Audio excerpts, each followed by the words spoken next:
Hey everyone, and welcome back to the channel. So before we begin, make sure to hit that subscribe button because you definitely don't want to miss the incredible stories coming next. Today's story is about Eleanor was once a brilliant modern doctor. Intelligent. Fearless. The kind of woman who never backed down from a challenge. But one tragic accident ends her life. Or, so she thought. When she opens her eyes again, she isn't in a hospital. She isn't even in the modern world anymore. Instead, she finds herself in an ancient empire, inside a grand noble mansion, married to a man she has never met before. A man feared across the entire continent. The legendary war god, General Alexander. But there is a problem. The great general is dying, poisoned by a mysterious toxin that even the empire's best physicians cannot cure. Everyone has already given up on him. Everyone, except Eleanor. Armed with nothing but her modern medical knowledge, Eleanor begins a desperate fight to save the man everyone believes is beyond saving. But the deeper she goes, the more dangerous the truth becomes. Assassins lurk in the shadows. Scheming ministers plot in the royal court. And the emperor himself may want the war god dead.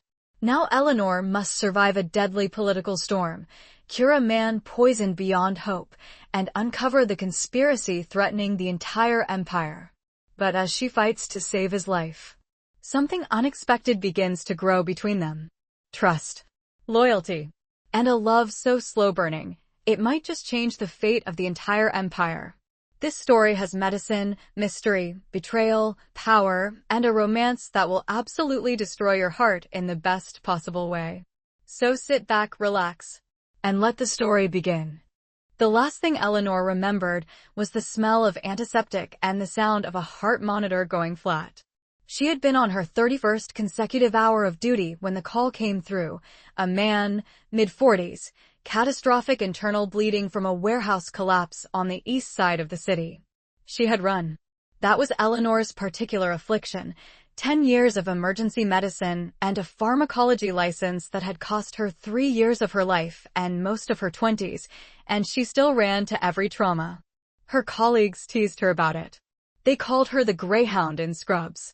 She had reached him and taken immediate command. Vasopressors, 2 large bore lines, type and cross, airway secured. Her hands moving with the absolute certainty of someone who had performed the sequence so many times it had become something closer to instinct than thought.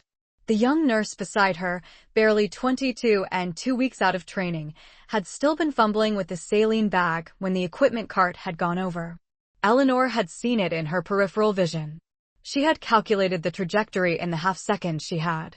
The nurse would not see it in time. She had not thought about it. She had simply moved.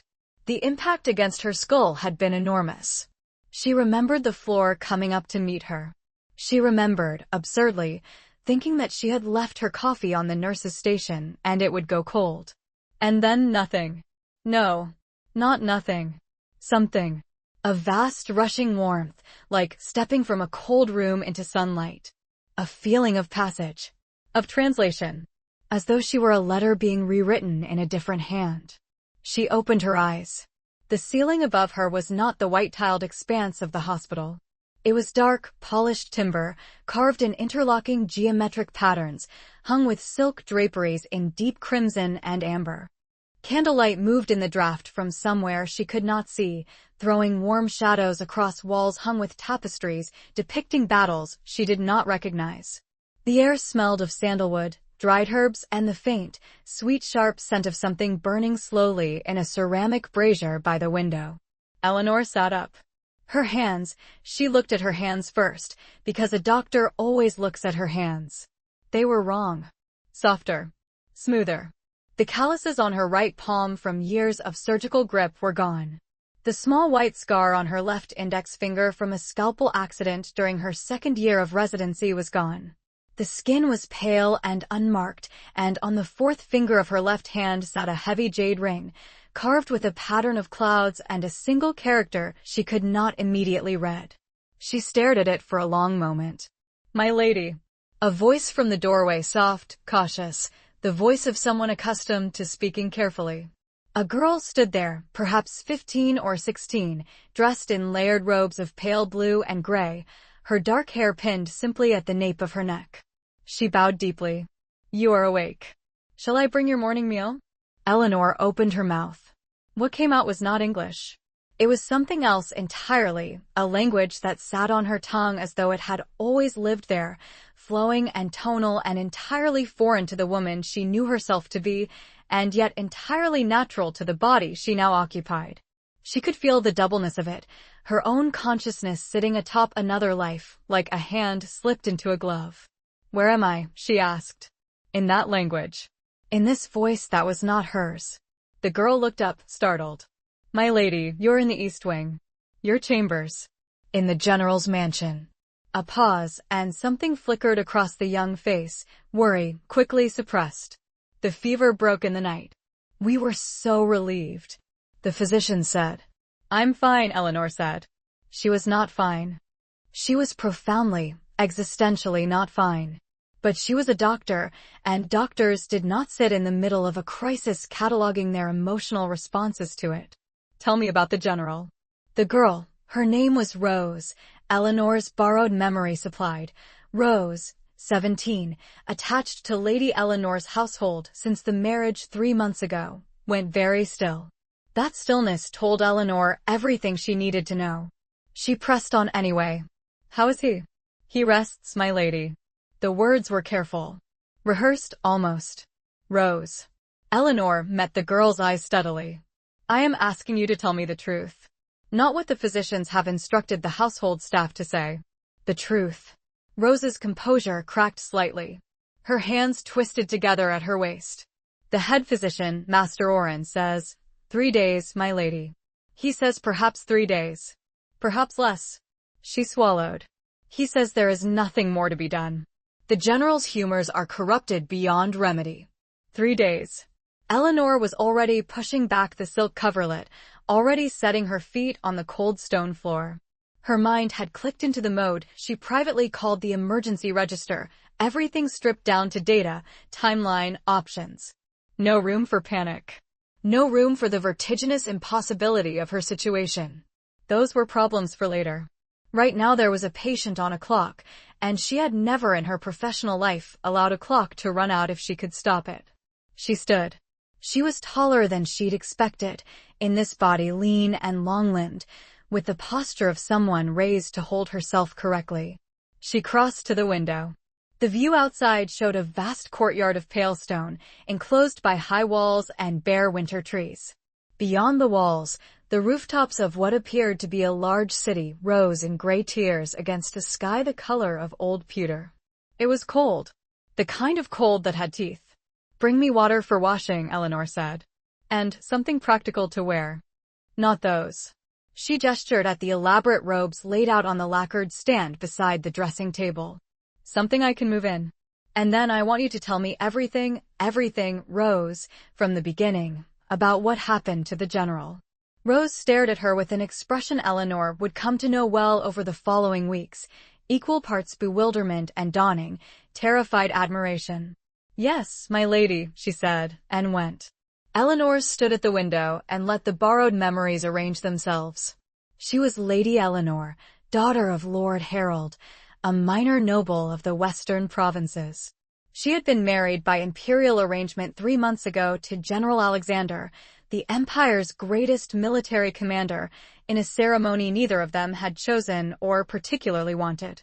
She had met him exactly once, at the wedding ceremony itself, where he had been courteous, distant, and apparently already unwell, though no one had said so at the time.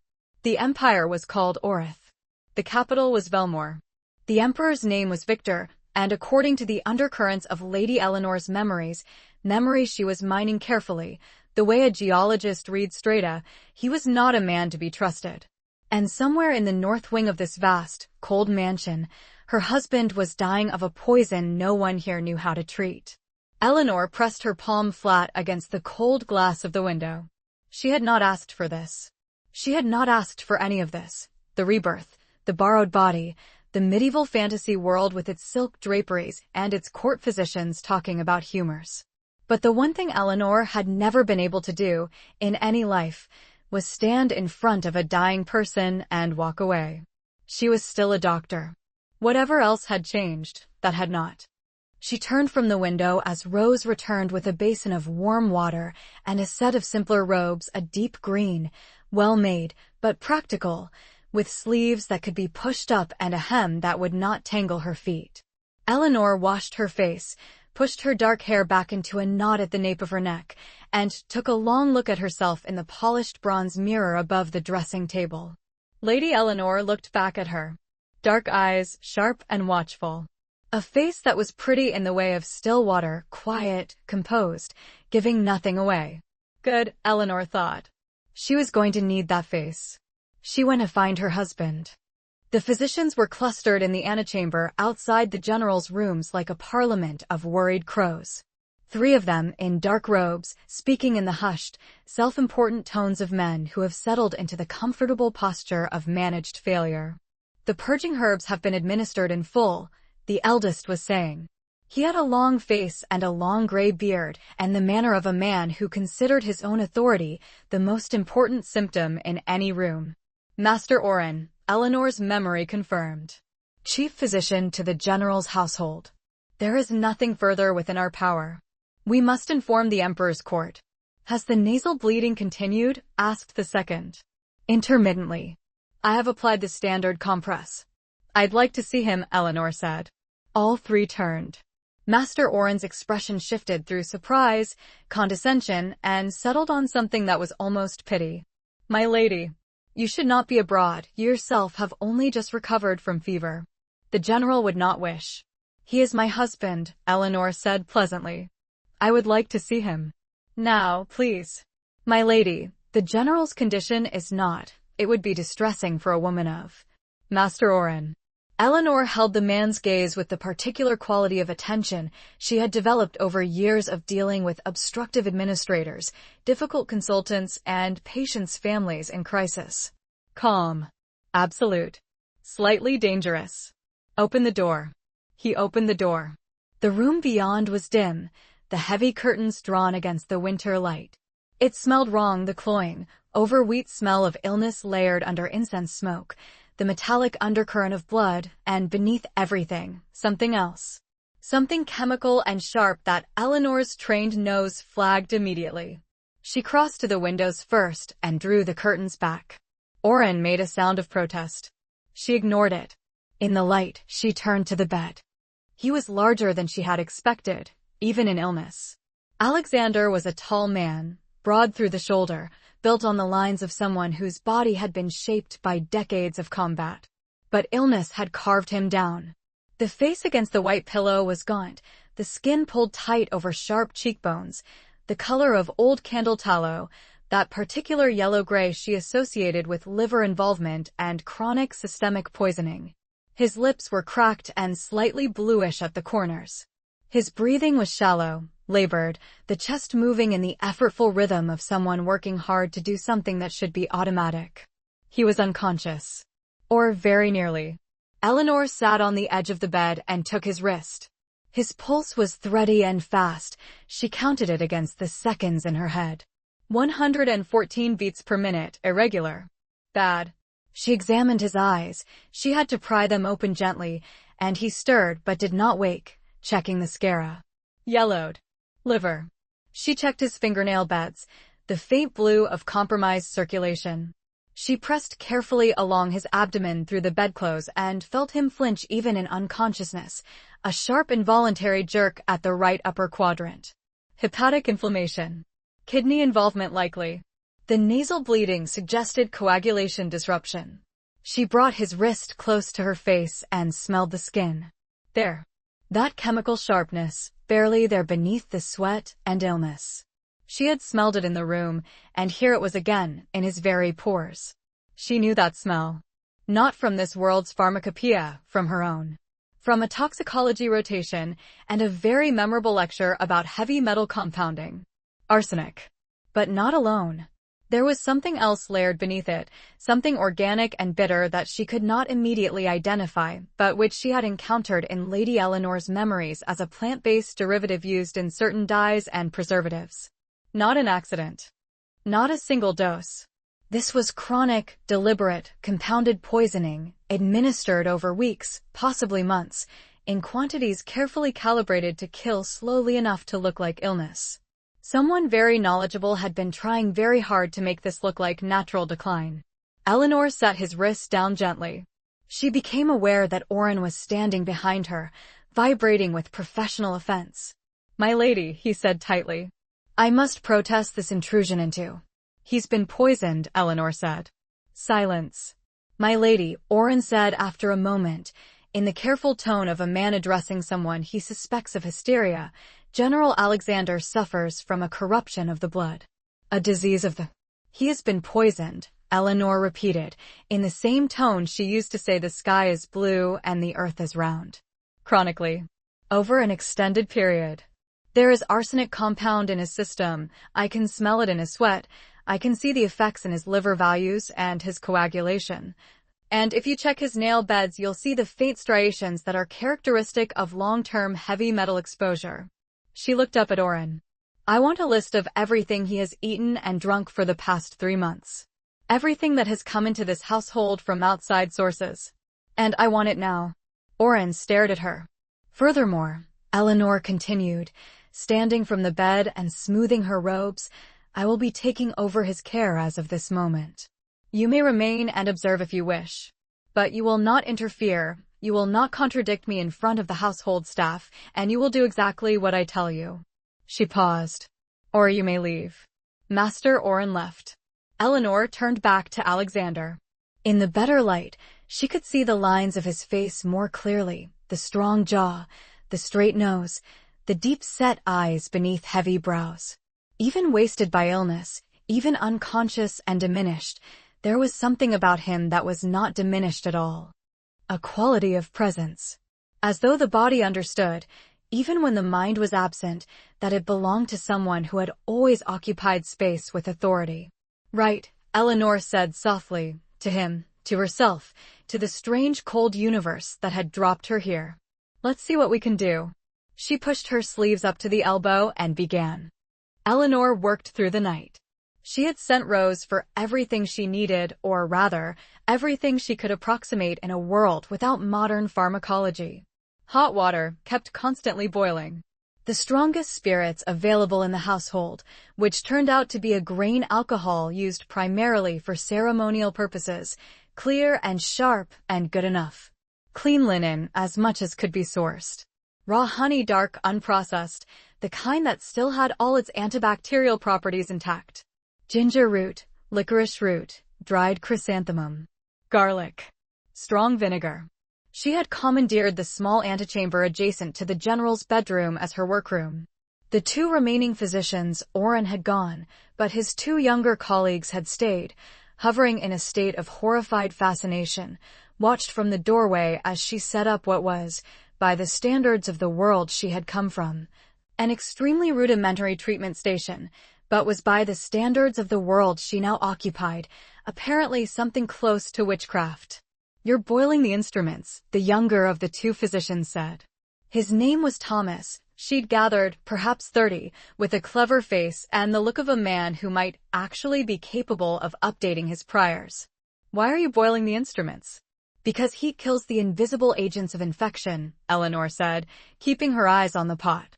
"Contaminated instruments introduce those agents into open wounds. Boiling eliminates them." Thomas blinked. "Invisible agents. Very small. Too small to see. But they exist, and they cause infection, and heat destroys them." She lifted the small knife from the boiling water with tongs fashioned from 2 long-handled spoons she'd tied together. "I understand this is not the prevailing theory here. I'm telling you anyway because I believe it is true and because understanding it will help you help me help him." Thomas stared at the makeshift tongs. Then he pulled up a stool and sat down. "Show me," he said. Eleanor glanced at him. Nodded once. "Pay attention. The first order of business was reducing the immediate toxic load." Eleanor had constructed, From memory and available materials, a rudimentary collation approach. She had no DMSA, no EDTA, but she had garlic, which contained compounds with documented heavy metal binding properties. And she had the strong grain alcohol diluted to a medicinal concentration, and she had her own knowledge of fluid dynamics and organ support. She prepared a decoction, garlic and licorice slow-simmered, the liquid strained through folded linen until it was clear. She mixed it with honey and a measure of diluted alcohol. She brought it to the bedside.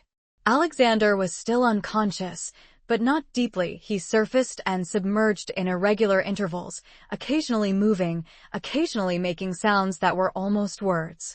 Eleanor sat beside him and administered the decoction slowly, drop by drop against his lower lip, watching his swallow reflex, making sure nothing went down the wrong way. It was slow work. Patient work.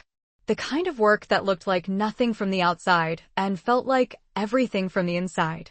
Around the third hour, he opened his eyes. They were gray.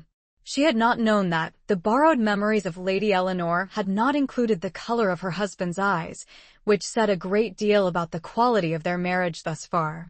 They were gray and, at this moment, profoundly unfocused, wandering across the ceiling before they found her face and stayed there. "Who?" he said. His voice was barely a thread. "Who are you?" "Eleanor," she said. "Your wife." A pause. His brow furrowed very slightly, the effort of focus visible. "You look different." She almost laughed. "You've been unconscious for some time. You may be seeing things slightly." "Why are you?" He stopped. Swallowed. The effort of it made her wince internally. "What are you doing?" "Treating you," Eleanor said. She touched the back of his hand briefly, checking temperature, checking pulse, but also, she found, something else. Something that surprised her. "You have been poisoned, Alexander. Over a long period. I am going to do my best to counteract it, but it will take time and it will be unpleasant. I need you to try to remain calm and do what I tell you." He looked at her for a long moment. His eyes were clearer than she'd expected, given his condition. "Fever bright, but aware. Working. Poisoned," he repeated. "Yes. By whom?" "I don't know yet." She dipped a cloth in cool water and pressed it against his forehead. He went rigid for a moment at the contact, not pulling away, just startled, as though gentle touch was something he had not been offered in a very long time. "One thing at a time. First you survive. Then we find out who did this." He was quiet for a moment. She continued her work, checking, adjusting, making notes in a small journal she'd appropriated, writing in a personal shorthand she was developing on the spot because Lady Eleanor's world did not have the medical notation system she was used to. "You smell of spirits," he said at last. "I've been using alcohol as a disinfectant." "Yes, I imagine I do. And burning things. Sterilizing instruments." Another pause. "The physicians said there was nothing to be done." "The physicians," Eleanor said evenly, "were wrong." She looked at him directly. "I am not going to let you die, Alexander. I want you to understand that. It will be hard, and it will take longer than either of us would like. But I am not going to let you die." He looked at her for a very long time. She could not read what moved behind those gray eyes. It was like trying to read weather through stone. But something shifted, infinitesimally, in the set of his jaw. Something that might, in a man less armored, have been called relief. "All right," he said quietly, and closed his eyes. She worked until dawn. The human body, Eleanor had learned in her first year of medical school, is extraordinary in its capacity for both fragility and resilience. It can be brought very low, and it can, given the right conditions, climb back from places that look like the edge. Alexander was brought very low. 3 months of chronic arsenic poisoning had worked through his liver, his kidneys, his peripheral nervous system. His blood was not clotting as it should. His temperature swung wildly. On the second day he was delirious, speaking in fragments, battle commands, a name she could not quite catch, something that sounded like an apology to someone long gone. Eleanor did not leave his side. She slept in the chair beside his bed in 3-hour intervals, waking herself with the internal clock she had developed on overnight shifts, rising to check his vitals, adjust the decoctions, replace the compresses. Rose brought her food that she ate without noticing. Thomas, the younger physician, proved genuinely useful, quick to learn, willing to question his own assumptions, steady in a crisis. She taught him as she went, translating her knowledge into frameworks this world could hold. Not germ theory by name, but the principle of it. Not chemistry by equation, but the observable effects. On the morning of the third day, Alexander's fever broke. Eleanor was there when it happened. She was sitting beside him in the gray pre-dawn, having just checked his pulse, 102 now, down from 114, a small mercy, when she heard his breathing change. The effortful, labored quality dropped away. His body, which had been rigid with the constant low-level effort of fighting both the poison and the treatments, relaxed incrementally into the mattress. She put her hand on his forehead. The terrible heat was gone. The skin beneath her palm was damp, cooling, returning to something that was almost normal. He opened his eyes. Clear this time. Not fever-bright, not wandering. His gaze found her face and held it with a steadiness that was, she realized, his natural state. This man was always watching, always assessing, always present. "You're still here," he said. His voice was rough from disuse, but stronger than it had been. "I said I wouldn't let you die," Eleanor replied. "I don't make promises I don't intend to keep." He regarded her for a moment. 3 days. Nearly. Yes. You haven't slept. I've slept. In intervals.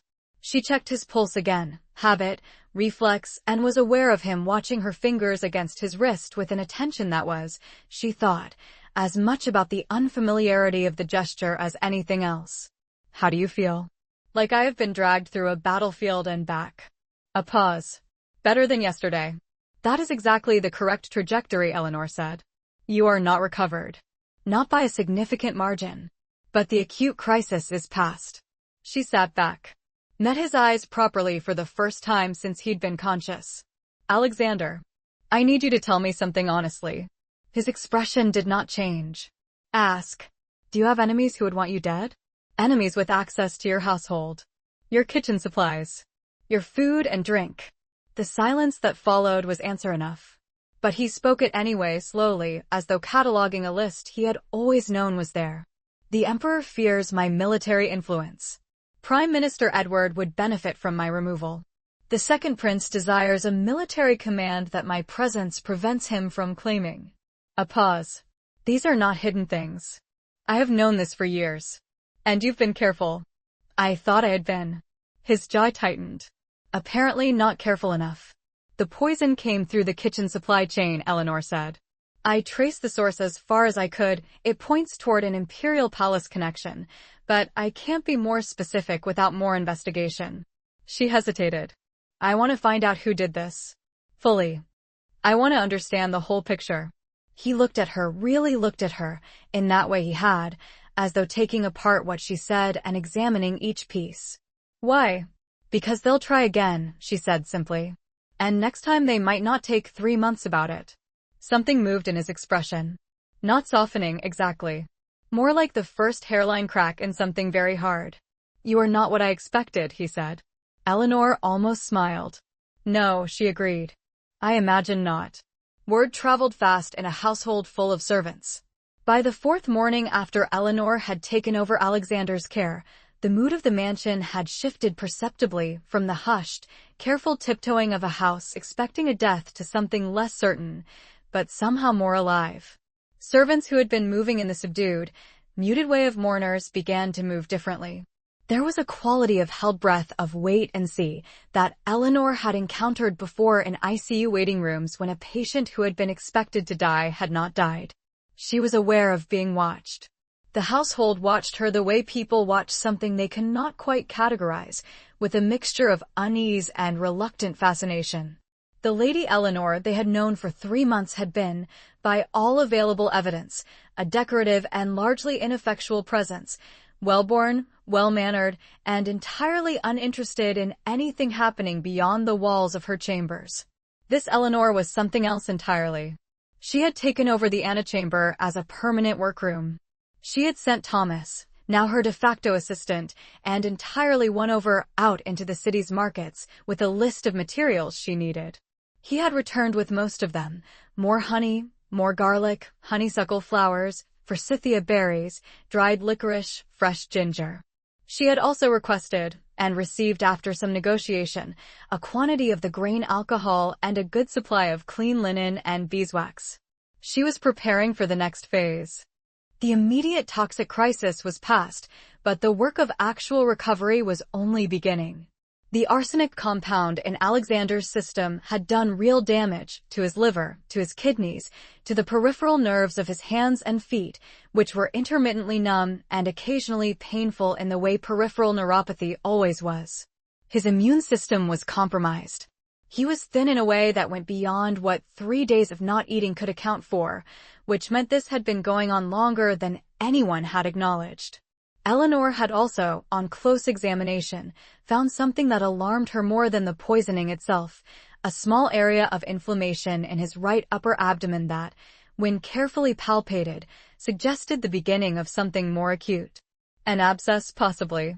The result of the chronic inflammation meeting a secondary infection. She was going to have to operate. Not today. Not tomorrow, perhaps. But soon. And the thought of operating with instruments she had boiled in a pot over a kitchen fire, in a room lit by candles and oil lamps, without anesthetic, without a surgical team, without electrocautery or suction or any of the dozens of things she had always simply assumed would be present when she cut into a human body. Eleanor stood at the window of the workroom and breathed through that for a moment. Just a moment. Then she picked up her notebook and began to plan. Thomas knocked on the open door. "The honey has been sorted as you asked, the dark raw variety, set apart from the processed. And the honeysuckle you requested." He set a basket on the workbench beside her. "May I ask what you're preparing?" "A compound for infection control," Eleanor said. "Honeysuckle and forsythia have properties that inhibit the growth of infection-causing agents. Combined with honey, raw honey, specifically, which has its own significant antimicrobial properties, and delivered in a decoction with a ginger base for circulation, it creates something that functions like..." She stopped, reached for a translation. "Like a medicine that fights the invisible agents of infection from the inside." Thomas sat down heavily on the stool he had come to occupy as his permanent station in her workroom. "You keep speaking of invisible agents. I know. It's difficult to accept without being able to see them. How do you know they exist?" Eleanor considered this. She stopped. Caught herself. She could not explain where her knowledge came from. Not yet. Perhaps not ever. "I was trained by someone who devoted their life to understanding why some wounds fester and others heal cleanly. Who observed, over hundreds and hundreds of cases, that the same interventions produced the same results. Boiled instruments. Fewer festering wounds. Isolating the sick from the healthy. Fewer people falling ill. Clean hands. Safer births." She looked at Thomas. "The why of it is something we cannot yet see. But the pattern is entirely observable if you look." Thomas was quiet for a long moment. "And the general?" "You believe this compound will help him?" "I believe it will reduce the risk of the secondary infection I'm concerned about developing further. It won't cure the primary poisoning on its own. That requires a different approach, and time, and careful support of his organs while they clear the toxin." She began measuring the honeysuckle. "But it buys us time and reduces the risk of complications. Master Oren says you are practicing outside your understanding." Thomas's voice was carefully neutral. "That a noblewoman cannot have medical knowledge of this kind." Eleanor did not look up. "Master Oren is welcome to resume care of the general at any time," she said. "If the general survives under my care, the question of where my knowledge comes from becomes somewhat academic." Thomas smiled quickly, as though it surprised him. "Yes," he said. "I suppose it does." Alexander was sitting up when she brought the morning's decoction, not fully, propped against several pillows, but upright in a way he had not managed the day before. The effort of it was visible. A slight tension across his shoulders, a careful stillness that spoke of pain being managed rather than absent. But he was upright, and his eyes were clear, and he held the cup she gave him without her having to support his hands. Progress. Real, measurable progress. You look better, Eleanor said, settling into the chair beside him. She had stopped making small talk and started making assessments, in the way she had always moved naturally into with patients she spent real time with. I feel marginally less like a corpse, he said, which was, she was coming to learn, his version of fine. Thank you. I need to examine you properly today, she said. And I need to talk to you about something I found. She met his eyes. The inflammation in your right abdomen. I'm concerned it's developing into something acute, a localized abscess from the secondary infection that typically accompanies long-term poisoning of this kind. If it is, I will need to address it surgically. He was quiet for a moment. Surgically. Yes. Not immediately.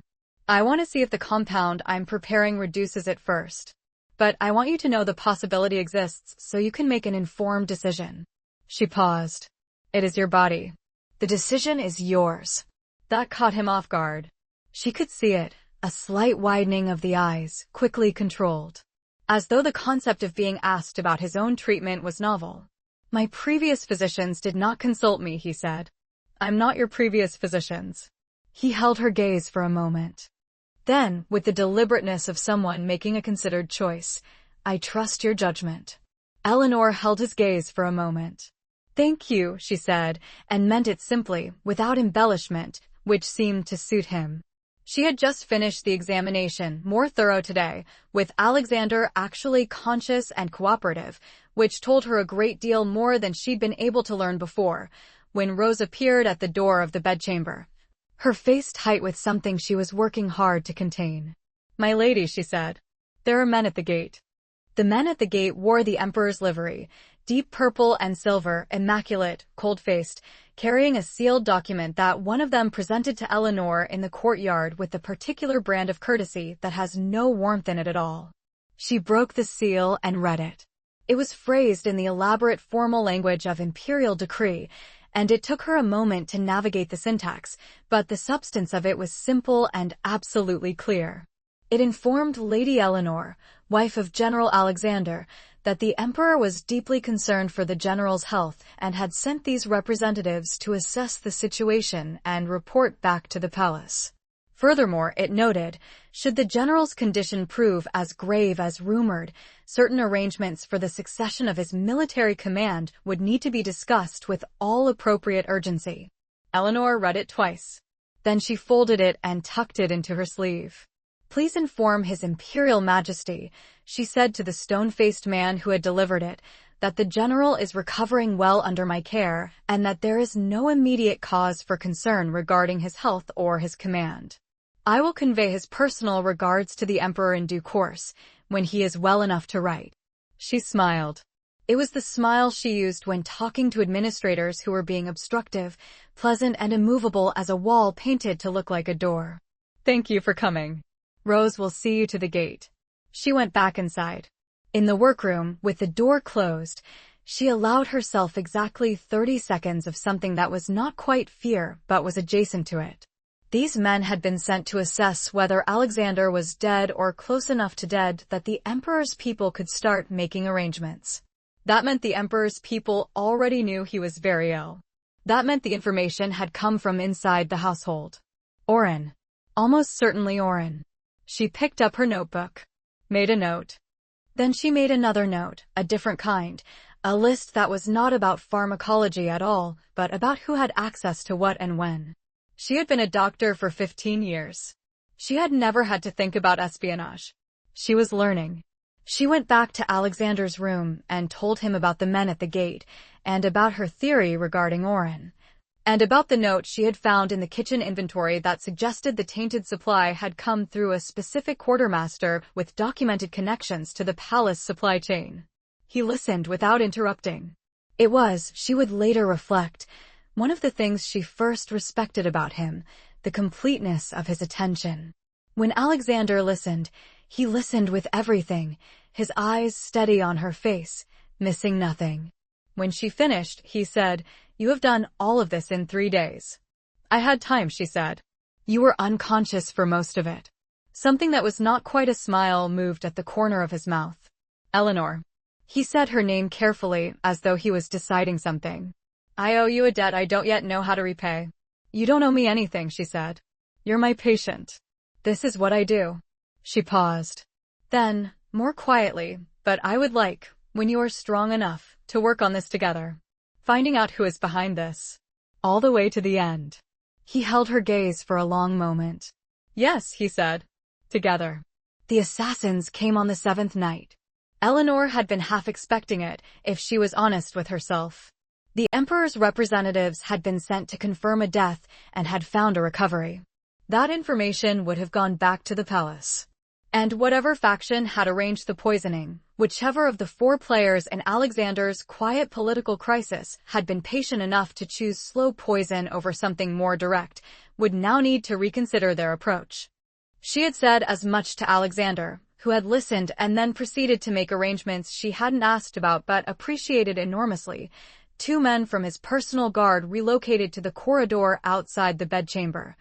The household gates locked at nightfall, and a quiet word sent to his most trusted lieutenant, a man named Daniel, broad and weathered and competent-looking, who arrived that afternoon and conferred with Alexander for an hour in lowered voices while Eleanor pointedly worked at her bench and did not eavesdrop. She did, of course, eavesdrop. She was a doctor, not a saint. She learned that Daniel commanded a corps of approximately 300 soldiers who remained loyal to Alexander despite considerable pressure from Edward's people, and that they were currently stationed at various points around the city in small groups, unobtrusive and ready. She was in the workroom near midnight, compounding the next day's decoctions, when she heard it. Not loud, a soft sound, the kind of sound a very careful person makes when they are trying not to make sound. A footfall on the stone of the outer corridor that was not quite right. Eleanor had spent enough nights in hospitals to know the difference between the footfall of someone going about legitimate business and the footfall of someone trying not to be heard. She set down her mortar, looked at the oil lamp, made a decision.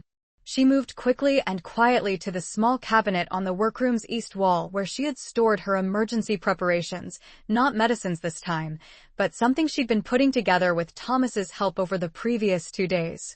She had powders left over from the preparation of certain decoctions that, when burned in concentration, produced a thick, acrid, blinding smoke. She had also, after some thought, prepared several tightly wrapped parcels of the same material, designed to be thrown. She had worked in an emergency department in a city with gang violence for 6 years. She had no romantic illusions about safety. She took the parcels. She went to Alexander's door and knocked twice, quickly the signal they had established, and heard the sound of the men inside the room coming to readiness. Then she went to meet the intruders. There were 4 of them. They came through a side entrance that connected to a servant's passage, clever, well-researched, which told her this was not improvised, and they were armed with short blades that caught the dim torchlight of the corridor. They had expected to find a sleeping household.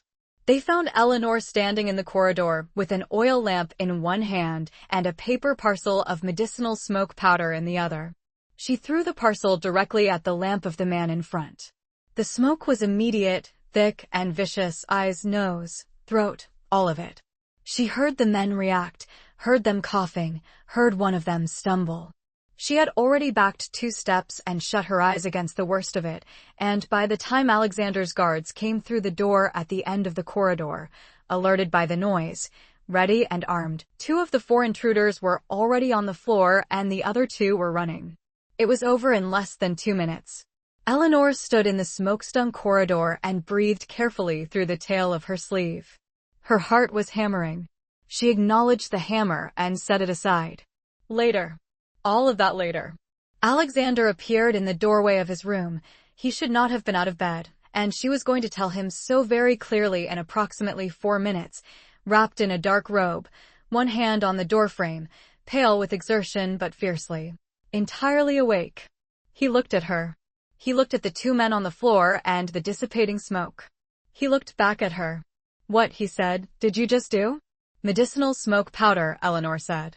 Concentrated and burned. Incapacitating, but not permanently harmful. She paused. I made it from decoction residue. I thought it might be useful to have. A very long silence. You thought an incapacitating smoke weapon, Alexander said slowly, might be useful to have. I worked in emergency medicine in a high-violence area for 6 years, Eleanor said, which was true and also completely inexplicable in context, and she moved past it quickly. You should be in bed. Come. He let her guide him back to the room, which told her more about how exhausted he still was than anything else would have, because she was quite certain that under normal circumstances, General Alexander did not let anyone guide him anywhere. When he was settled against the pillows, she checked his pulse, his temperature, the site of the abdominal inflammation, all of it. He looked at her with that steady, gray gaze that she was coming to think of as his version of openly fascinated. Why are you doing this? He asked. Not the medicine. All of it. You could have stayed in your wing. You could have, he stopped. Recalibrated. You have no reason to involve yourself this deeply. Eleanor considered the question honestly. I am a doctor, she said. Or I am. Whatever I am now, I was trained to do one thing above all others, preserve life. I cannot look at someone who is dying and walk away. It is not something I am capable of. She met his eyes. And I am beginning to understand that whoever is trying to kill you will not stop until they succeed or until we stop them. Which means my survival is somewhat tied to yours. A practical answer, he said. I'm a practical person. He was quiet for a moment. Outside, she could hear Daniel's voice, low and controlled, dealing with the aftermath. You are also brave, Alexander said. In a way that has nothing to do with being fearless. You were afraid tonight. Eleanor raised an eyebrow. Was it that obvious? Only to someone paying attention. He held her gaze. Thank you, Eleanor. She had heard thank you from thousands of patients and their families. It had never before felt quite like this. She filed that observation under things to think about later and picked up her notebook. Sleep, she said. You have 3 more days of the current course before I adjust the treatment. I need you rested. He closed his eyes, with the obedience of someone who has decided to trust someone else's expertise completely.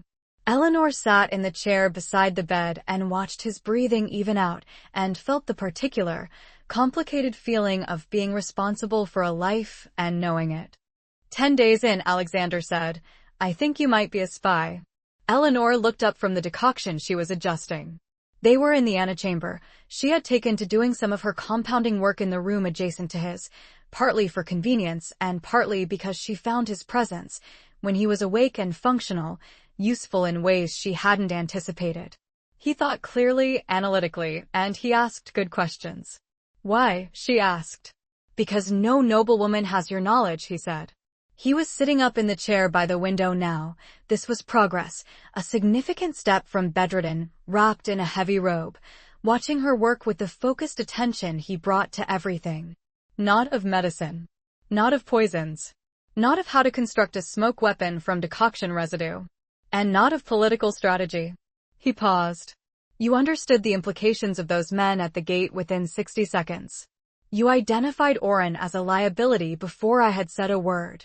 You have been building a picture of the conspiracy against me more systematically than half my intelligence officers. Eleanor was quiet for a moment. This conversation had been coming. She had been preparing for it. If I were a spy, she said carefully, who would I be spying for? And why would I have kept you alive? A spy for a different faction, he said. One that benefits from my survival. Or a spy who developed a personal interest in her target. Eleanor set down the mortar. Turned to face him fully.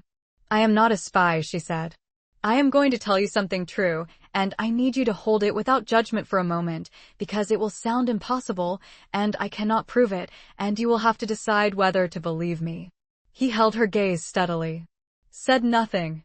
Which was, she had learned, his form of consent. I am not the woman you married 3 months ago, Eleanor said. Or, I am in her body. But the person inside is different. I come from somewhere else. A different time, a different world. Where I came from, medicine is understood differently. We know what causes illness, what causes wounds to fester, what causes chronic poisoning. We have names for all of these things and treatments for most of them. She paused. I know this is not a sufficient explanation.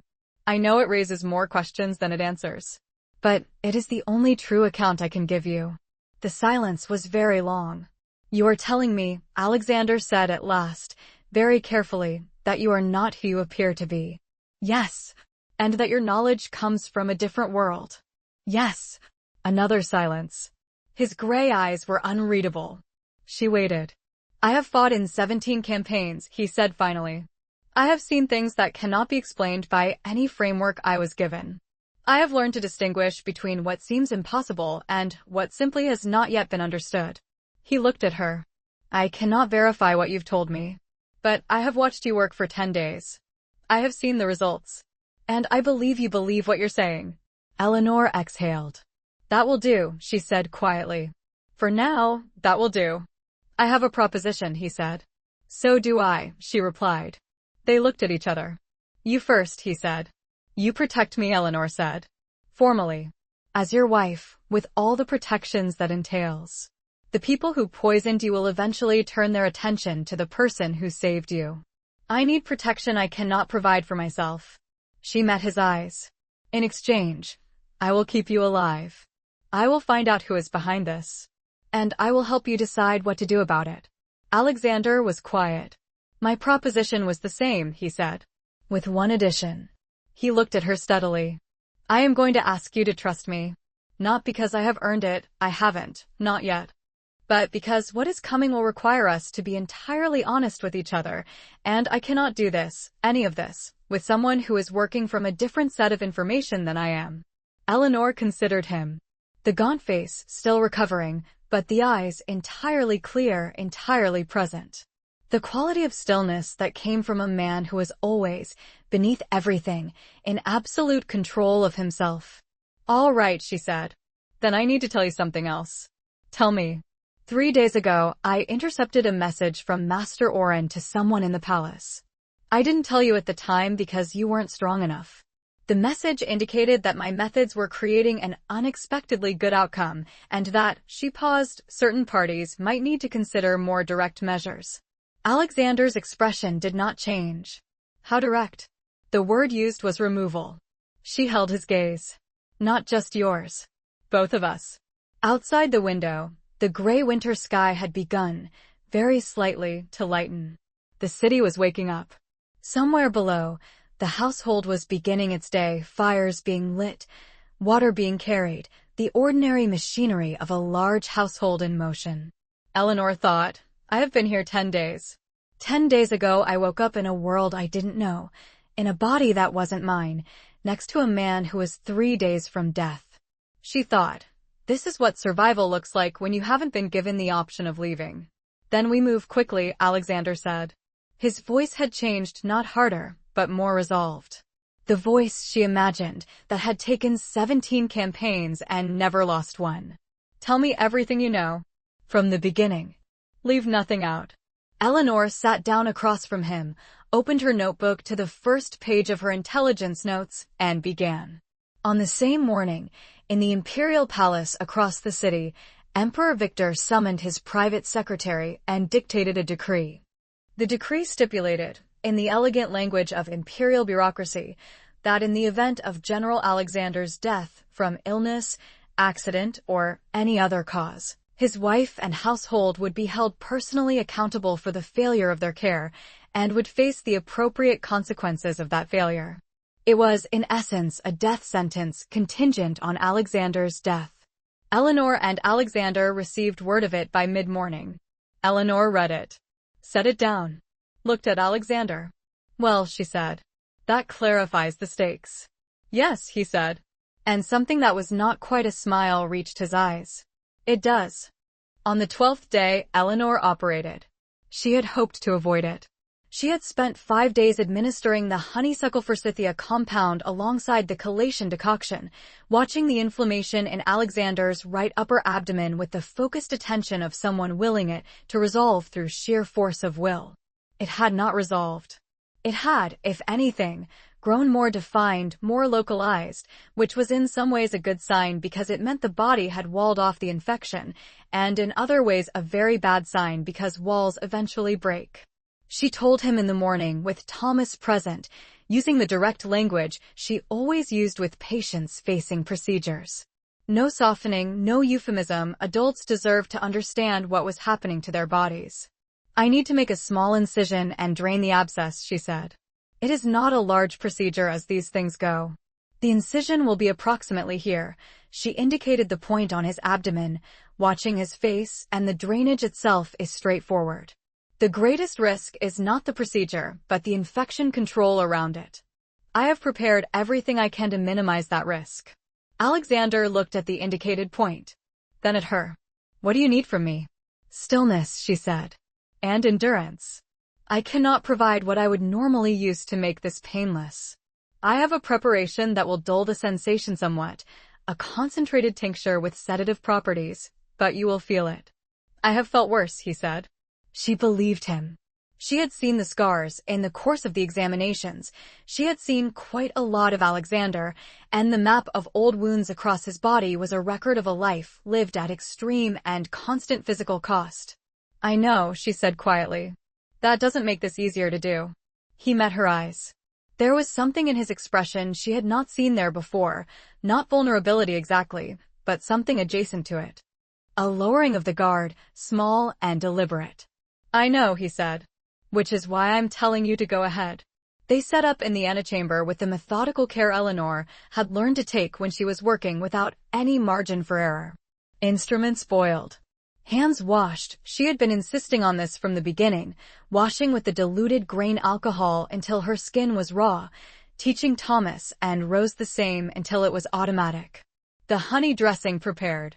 Silk threads for sutures, boiled and set in a dish of the alcohol solution. Clean linen laid out in order of use. Thomas assisted. He had become, in 12 days, a genuinely capable surgical assistant, quick, steady-handed, responsive to instruction without needing it repeated. Eleanor thought, not for the first time, that he was the most useful thing she had found in this world so far. Alexander took the sedative tincture without comment and lay back. His eyes stayed open. He watched the ceiling in the focused, inward way of someone managing their own internal state with the same discipline they would bring to managing anything else. Eleanor worked. It was not, by the standards of what she had done in her career, a complex procedure. The abscess was accessible, the anatomy predictable, her hands steady. She made the incision with a clean, decisive stroke, felt him tighten, heard the single sharp intake of breath, and kept moving because hesitation in surgery was worse than the cut, and the drainage that followed was immediate and significant. Thomas managed the collection and cleaning. Eleanor irrigated the cavity with the diluted alcohol solution, packed it with honey-soaked linen, and began to close. Silk sutures. Small, precise, evenly spaced. She had sutured thousands of wounds. Her hands remembered the pattern regardless of what world they were in. When she tied off the last one, she became aware that the room had been entirely silent for the duration of the procedure except for the sounds of working. She looked up at Thomas. He was pale but steady. He met her eyes and nodded. She looked at Alexander. He had not made a sound. His jaw was set and his hands were fisted in the sheet and the sweat on his forehead was considerable, but his eyes were clear and he was looking at her with an expression she found she could not quite name, something compounded of several things at once. Endurance, certainly, but also something else. Done, she said quietly. He exhaled. One long, controlled breath. Good. You were very still, she said. She began cleaning the site, applying the honey dressing, which he watched with more attention than the procedure itself. You told me stillness was what you needed. Eleanor paused in her work. Yes, she said. I did. She looked at him for a moment, and found that the something else in his expression was still there. Clearer now. How are you? I have felt considerably worse, he said, which was the closest he had come to admitting he was in pain, which meant he was in significant pain. She adjusted the decoction accordingly. Later, after Thomas had cleaned and the room had been settled and Alexander was resting in the half-doze of genuine exhaustion finally allowed to surface, Eleanor sat in the chair beside the bed and wrote up the procedure in her notebook with the precision of someone who understood that documentation was its own form of care. Rose slipped in with a tray of food and set it on the table beside Eleanor without speaking, which was the kind of attentiveness Eleanor had come to rely on. She ate without looking up from her notes, aware of Alexander's breathing in the background, deeper now, more even, the breath of genuine sleep. She put her pen down and looked at him. He was, even in sleep, even gaunt and recovering and sewn up by improvised instruments, entirely himself. That presence she had noticed in the first days, the quality of someone who occupies space with authority, did not switch off. She found herself thinking, not for the first time, that whatever kind of person it took to lead armies through 17 campaigns without a defeat, to earn a name like War God and have it be accurate rather than ironic, that person was something she had not encountered before. She picked her pen back up. He woke an hour later and found her still there. "You've been here all day," he said. The sleep had done him good, a little color had returned, or perhaps it was the relief of the pressure finally drained. "Most of it," she said. "You slept last night for, I heard you say to Rose, 3 hours. 4, she corrected. I said 4. And the night before? The nights before the procedure are always lighter, she said, which was true. I had a lot to prepare. He looked at her with the steady, cataloging attention she had come to associate with him, forming a conclusion. You care about this, he said. Not as a transaction. Not as survival strategy. You genuinely. I care about all my patients, Eleanor said. A little quickly. A silence. Something that might, on another face, have been amusement. Of course, he said. All your patients. She did not dignify that with a response. She picked up her notebook. He watched her, and she was aware of being watched, and neither of them said anything else for a while, and the silence was a different kind than it had been 12 days ago. Easier. More inhabited. 3 days later, he was walking. The investigation began in earnest on the 15th day. Alexander was not well, not by any reasonable standard of the word, but he was functional, and he was not the kind of man who could be kept still when his mind had something to work on. Eleanor had negotiated a careful compromise. He would not leave the mansion. He would rest for 4 hours in every 12, and he would tell her immediately if any symptoms worsened. He had agreed with the seriousness of someone signing a treaty. She had, in the meantime, developed her detection methods as far as this world's available materials would allow. The vinegar test was the simplest. Certain heavy metal compounds reacted with acidic solution in observable ways. She had demonstrated this for Alexander using trace samples she'd collected from the kitchen stores. The tainted batch had been removed, but she'd kept samples for analysis. And he had watched with the focused attention of a general studying a new type of terrain. The color change indicators were more complex. She had worked out, through a combination of memory and experimentation, that certain plant extracts changed color in the presence of specific compounds. It was crude by her former world standards. It was extraordinary by this world's. The source is here, she said, pointing to the map she had drawn of the supply chain, a large sheet of parchment covered in her neat handwriting and connecting lines. They were in the study that had been allocated to her, a room she had taken over completely from whatever decorative function it had previously served. This quartermaster, his name is Frederick, he handles the military supply contracts, received a shipment from the Imperial Palace stores 6 months ago. That shipment included the kitchen supplies that were distributed to this household. The taint was in the dried, preserved goods. Slow release, almost impossible to detect without knowing what to look for. Alexander stood beside the desk, looking at the map. He was dressed properly today for the first time, dark clothing, no longer in the invalid's robe, and the difference it made was remarkable. Not in how he looked exactly, but in how he carried himself. Like a soldier who had been handed back his weapons. Frederick has debts, he said, studying the map. Edward's people have been buying debts in the quartermaster's corps for 2 years. I knew this. I didn't connect it to my kitchen. You didn't know to look for poison in your kitchen, Eleanor said. I should have known to look for everything. His voice was flat, the tone of a man who held himself to standards that left no room for gaps. Edward's signature on this is consistent.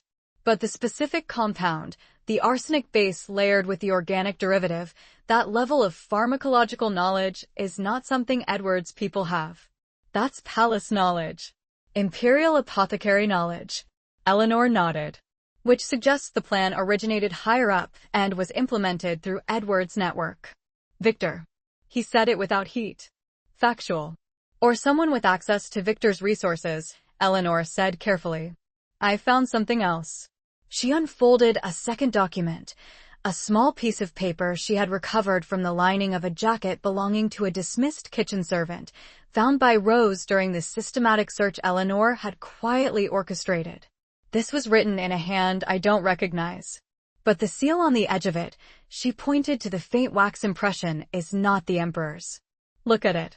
Alexander bent closer. His eyes narrowed. That is Isabella's personal seal. Eleanor had thought as much.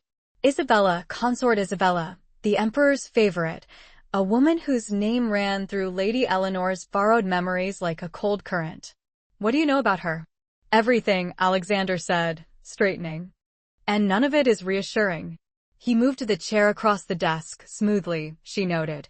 The surgery site was healing well, and sat. The composed stillness he brought to everything was present, but beneath it she could detect, in the slight set of his jaw, something running hotter. Isabella was a minor noble who caught the Emperor's attention 8 years ago. She is intelligent beyond what anyone in the palace will admit, because admitting it would require acknowledging that they have underestimated her. She has the Emperor's ear completely, and she uses it. He paused. She also has a relationship with the second prince that is described as a mentorship. I have always suspected it is something considerably more politically significant than that. Julian, Eleanor said. Julian. He held her gaze. Who benefits most from my removal and the subsequent military chaos? Not Victor. Victor benefits from my existence, which is why the poisoning had to be slow enough to look like illness. But Julian, he stopped. Julian and Isabella benefit from the chaos that follows the death of the Empire's primary military commander, Eleanor finished. Victor's health is not good. I've heard this from the household servants, who hear everything. If Alexander dies and the military fractures and Victor is failing, Julian takes the throne, Alexander said. With Isabella's guidance. And the military command goes to someone they control. He was quiet for a moment. Which means Isabella's involvement here is not simply about loyalty to the Emperor. She is playing a longer game. The map on the desk between them felt suddenly more crowded. Eleanor looked at it. Thought about what she was doing in this room, in this body, in this world. She thought about who she had been, a doctor, specifically and only a doctor, a person whose entire professional identity had been defined by one thing, the preservation of life in the immediate physical sense. She had never thought about herself as someone who understood politics. She had never needed to. But she was beginning to understand that in this world, you could not preserve a life without understanding the forces that were trying to end it. We need to be careful about how we proceed, she said. If Isabella knows her plan is unraveling, she will accelerate the timeline. Yes, we need allies. Daniel, Alexander said immediately. And 2 others in the military council whose loyalty I trust. He paused. What we don't need is more information reaching the palace before we're ready. Agreed. Eleanor began rolling the map carefully. Then we say nothing, and we plan, and we make sure that when we move on our own terms. He nodded slowly. Then, you have thought about this more than treating patients. I've been thinking about nothing else, Eleanor said honestly. The medicine is the medicine I know. I can do that with some confidence. The rest of this, she gestured vaguely at the space around them, is new territory. But new territory is just a problem you haven't solved yet. He looked at her with that expression she still couldn't entirely read. You are remarkable, he said quietly. Eleanor became very focused on rolling the map correctly. I'm a doctor. Yes, he said. Among other things. Sebastian came on the 21st night, and he brought 9 men with him. Eleanor knew his name because Daniel's people had been monitoring traffic in and out of certain establishments in the city, the kind of establishments where a specific kind of work was arranged over strong liquor in back rooms. And the name Sebastian had come up in connection with a contract that had been placed approximately 3 days after the Emperor's men had visited the mansion and found Alexander recovering rather than expiring.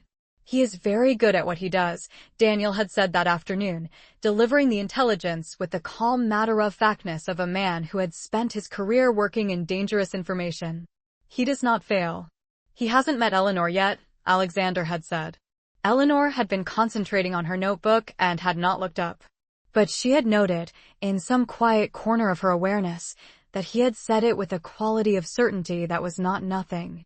She had spent the afternoon revising her preparations. The smoke powder parcels were already a known quantity. She had made more, and different configurations, some larger, some smaller, calibrated for different spaces. She had also, in consultation with Thomas, developed a second compound, something that, when administered directly to a wound, acted as a concentrated antiseptic and would also, if inhaled in quantity, cause significant disorientation. She had been thinking of it primarily as a medical tool. She now considered its secondary applications. She also, after some thought, told Rose to sleep in the kitchen that night and not to open any door regardless of what she heard. At the second hour past midnight, the mansion's outer gate came down. Not by force. Whoever Sebastian had inside the household had simply opened it. This told Eleanor something important. The infiltration of their staff went deeper than Oren, and they would need to address that, but not tonight. Tonight there were 9 armed men in the courtyard. Alexander's guards were ready. They had been ready for a week, rotating in 8-hour shifts, never below 6 men at any given time. The fight in the courtyard was fast and violent, and Eleanor, watching from the upper corridor window with her hand on the frame, was aware of the particular kind of fear that was not about personal danger, but about watching someone you cared about put themselves in harm's way. Alexander was in the courtyard. He should not have been in the courtyard. He was 3 weeks out of surgery and not fully recovered, and she had very clearly told him, that his participation in any physical confrontation was contraindicated for at least another 2 weeks. He had listened to this with apparent seriousness, and then gone directly into the courtyard when the gate came down. She was going to have very strong words with him. In the meantime, she had her own situation to manage. 2 of Sebastian's men had come through the side passage, the same one the previous group had used, which suggested either poor intelligence on their part or deliberate misdirection on someone else's. Eleanor had anticipated this possibility. She was waiting for them at the junction of the passage and the main corridor with a lamp and 2 parcels of smoke powder, and she managed rather better than the first time, less shaking, cleaner throw, the smoke unfurling in exactly the direction she wanted it. One man went down coughing. The other was more resilient, pushing through the smoke with his sleeve over his face, and Eleanor had approximately 4 seconds to make a decision. She made it with the same absence of hesitation she'd learned to bring to trauma bays. She picked up the heavy ceramic jug of water from the corridor table beside her and swung it at the man's head with all the force she had. He went down. She stood over him for a moment, checking that he was breathing. She was a doctor. Even here, even now, she needed to check that he was breathing, and then she tied his hands with the cord she had also, after thought, removed from the curtains in the antechamber earlier in the evening. The courtyard had gone quiet by the time she got outside. Sebastian was on his knees in the courtyard gravel with Alexander's sword at his throat, which was an image Eleanor was going to find difficult to think about calmly for some time, for reasons she was still processing. Alexander's breathing was elevated. She could see it even from the doorway, and the movement of his right arm was slightly guarded, which told her the surgery site was pulling. She was going to have to re-examine it. He looked up and saw her standing in the doorway, and something crossed his face, quick and complicated, there and gone before she could read it fully. 2 in the side passage, she said. Both incapacitated. 1 with smoke powder, 1 with a ceramic water jug. Sebastian, kneeling in the gravel, looked at her with the professional incredulity of a man who had underestimated a significant variable. Alexander's expression, she caught it this time, that swift, complicated thing. Relief, she thought. And something warmer than relief. "Are you hurt?" he asked. "No," she said. "Are you?" "No. You're guarding your right side." "Eleanor." "You're guarding your right side," she repeated, in the same tone she used for patients who insisted they were fine while bleeding visibly. "Come inside. I need to check the incision." Daniel appeared from across the courtyard. "We'll take Sebastian." "And the others." He glanced between Eleanor and Alexander with an expression that suggested he found this dynamic instructive. "Go inside, General. The lady is right." Alexander sheathed the sword and came inside. In the antechamber, with the lamp up, Eleanor examined the surgery site. The sutures were intact, thank whatever fortunate physics governed this world, but the area was inflamed and tender in a way that told her he had been doing considerably more than he ought to have. She cleaned it, applied new honey dressing, and was wrapping it in clean linen when he said, very quietly, "You fought." "Yes," she said, without looking up from the wrapping. "With a ceramic jug." It was the nearest available object. She tied off the bandaging, looked up. He was watching her from a distance of about 2 feet, which was close enough that she was aware of the warmth of him, the particular quality of attention that was his constant mode. The smoke powder takes care of most situations. Occasionally, you need a backup plan. He was quiet for a moment. "You look more like a general than a doctor," he said. Eleanor considered this. "I've been told doctors and generals have more in common than either profession admits." She began cleaning her hands. "Both of them are trying to hold a line." Something shifted in his expression. "Yes," he said. "That is exactly right." She became very focused on the task of cleaning her hands. "Eleanor." His voice was quiet. She looked up. His eyes were, she didn't have a word for what his eyes were at that moment. Open, perhaps, in a way that was entirely different from his usual careful openness. Unguarded. "Thank you. For tonight. For all of it." "You're my patient," she said. The response was automatic, a shield she'd been using for days.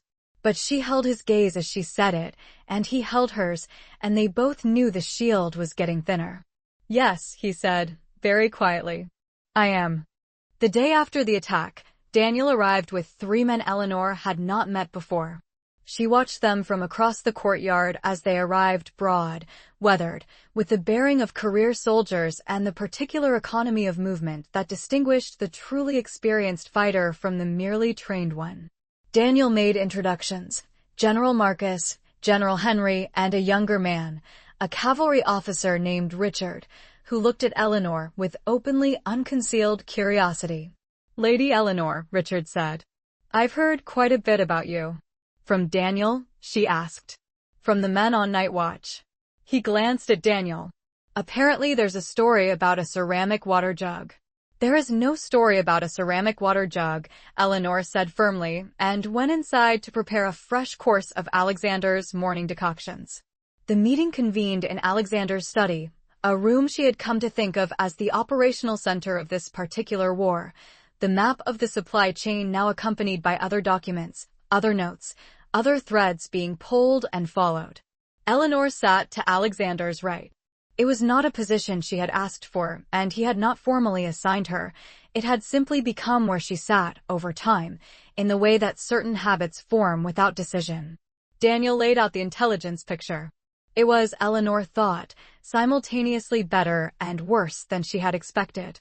Better because Alexander's loyal military base was larger than the immediate household staff suggested. Daniel's 300 had been a conservative figure.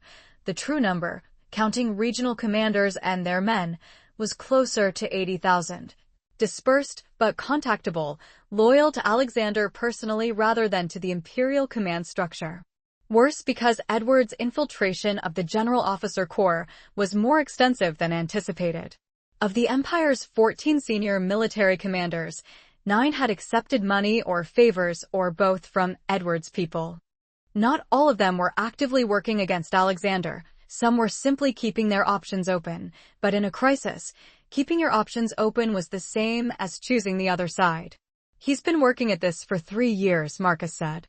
He was the oldest of the group, perhaps 60, with the kind of face that looked like it had been weathered by actual weather rather than artistic representation. "Edward is patient. He doesn't move until he's sure." "He's close to sure now," Alexander said.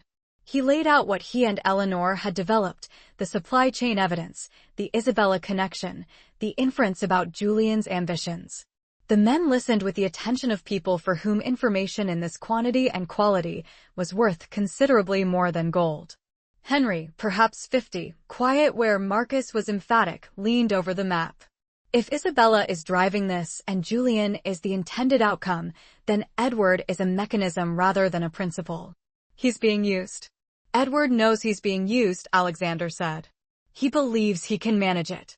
He believes that when Julian takes the throne, he will be in a sufficiently strong position to remain indispensable.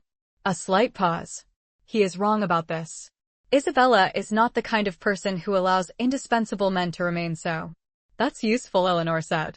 Everyone looked at her. She was accustomed to this, the slight adjustment that happened in rooms full of military men when she spoke, the recalibration of expectations. Edward believes he's a principal in this conspiracy. If he understands he's actually a tool, that Isabella and Julian have no intention of allowing him to remain powerful after the fact, he becomes a potential asset rather than an obstacle. She looked at Alexander. He might be persuadable. The room was quiet. She's right, Richard said. He had been watching Eleanor with a frank assessment of someone young enough not to bother being subtle about it. If Edward turns, the entire coup falls apart. His network is the operational backbone. Without it, Isabella has Julian and court intrigue but no mechanism. Persuading Edward, Marcus said, in the tone of a man noting that a plan also required relocating a mountain, requires a meeting with Edward, which requires Alexander to be seen publicly, which will trigger whatever Isabella's contingency plan is for the scenario in which Alexander survives. Yes, Alexander said. Which means we need to control the timing entirely. He looked at Eleanor. How long until you consider me sufficiently recovered for he paused, finding a formulation, strenuous activity. Define strenuous. Public appearance. Potentially confrontational. Possibly involving movement at speed. Eleanor considered his current status. The surgery site was healing well, better than she dared to hope. Actually, whatever the honey compound was doing to the infection control, it was working. The chelation course was almost complete. His color had returned. He was eating. He was sleeping 4-hour intervals, which for a man of his constitution was probably adequate. 2 weeks, she said. Possibly 10 days if you continue as you have been. 10 days, he said. Not a question. Possibly, she said firmly. If you rest. If you don't do anything involving running or sword fights or ceramic jugs, Richard offered. I will discharge you as a patient, Eleanor said to Richard pleasantly. He grinned. She looked back at Alexander. 10 days. Possibly. He nodded once. The room returned to the map, to the intricate, high-stakes planning of men who had spent their careers doing exactly this, managing overwhelming odds with limited resources and absolute precision. Eleanor watched and listened, and added her thread to the larger weaving. On the 20th day, the plague came to Velmore. It began, as plague in cities always begins, in the places where people live closest together, the lower city, the river districts. The dense warrens of the working quarters where 10 people might share a single room and clean water was something you saved for drinking rather than washing. Eleanor heard about the first cases from Rose, who had it from the market women, who had it from the district wardens, a sickness of the chest, sudden onset, fast-moving. With a fever that spiked catastrophically in the first 24 hours and either broke or didn't. Bacterial pneumonia. Eleanor knew it the moment she heard the symptom description. She had seen it enough in winter, in overcrowded spaces, in populations with no access to the kind of treatments that could clear a bacterial infection before it reached the lungs properly. In her world, she would have prescribed antibiotics and supported the patient through the acute phase. In this world, she had her compound, her protocols, and the terrifying scope of a city of 200,000 people. She told Alexander immediately. I need to go to the lower city, she said. I need to establish treatment areas. I need to set up isolation, separating the ill from the well. This is the most important thing. It will slow the spread significantly. The lower city, he repeated, in the tone of a man cataloging all the ways this was dangerous.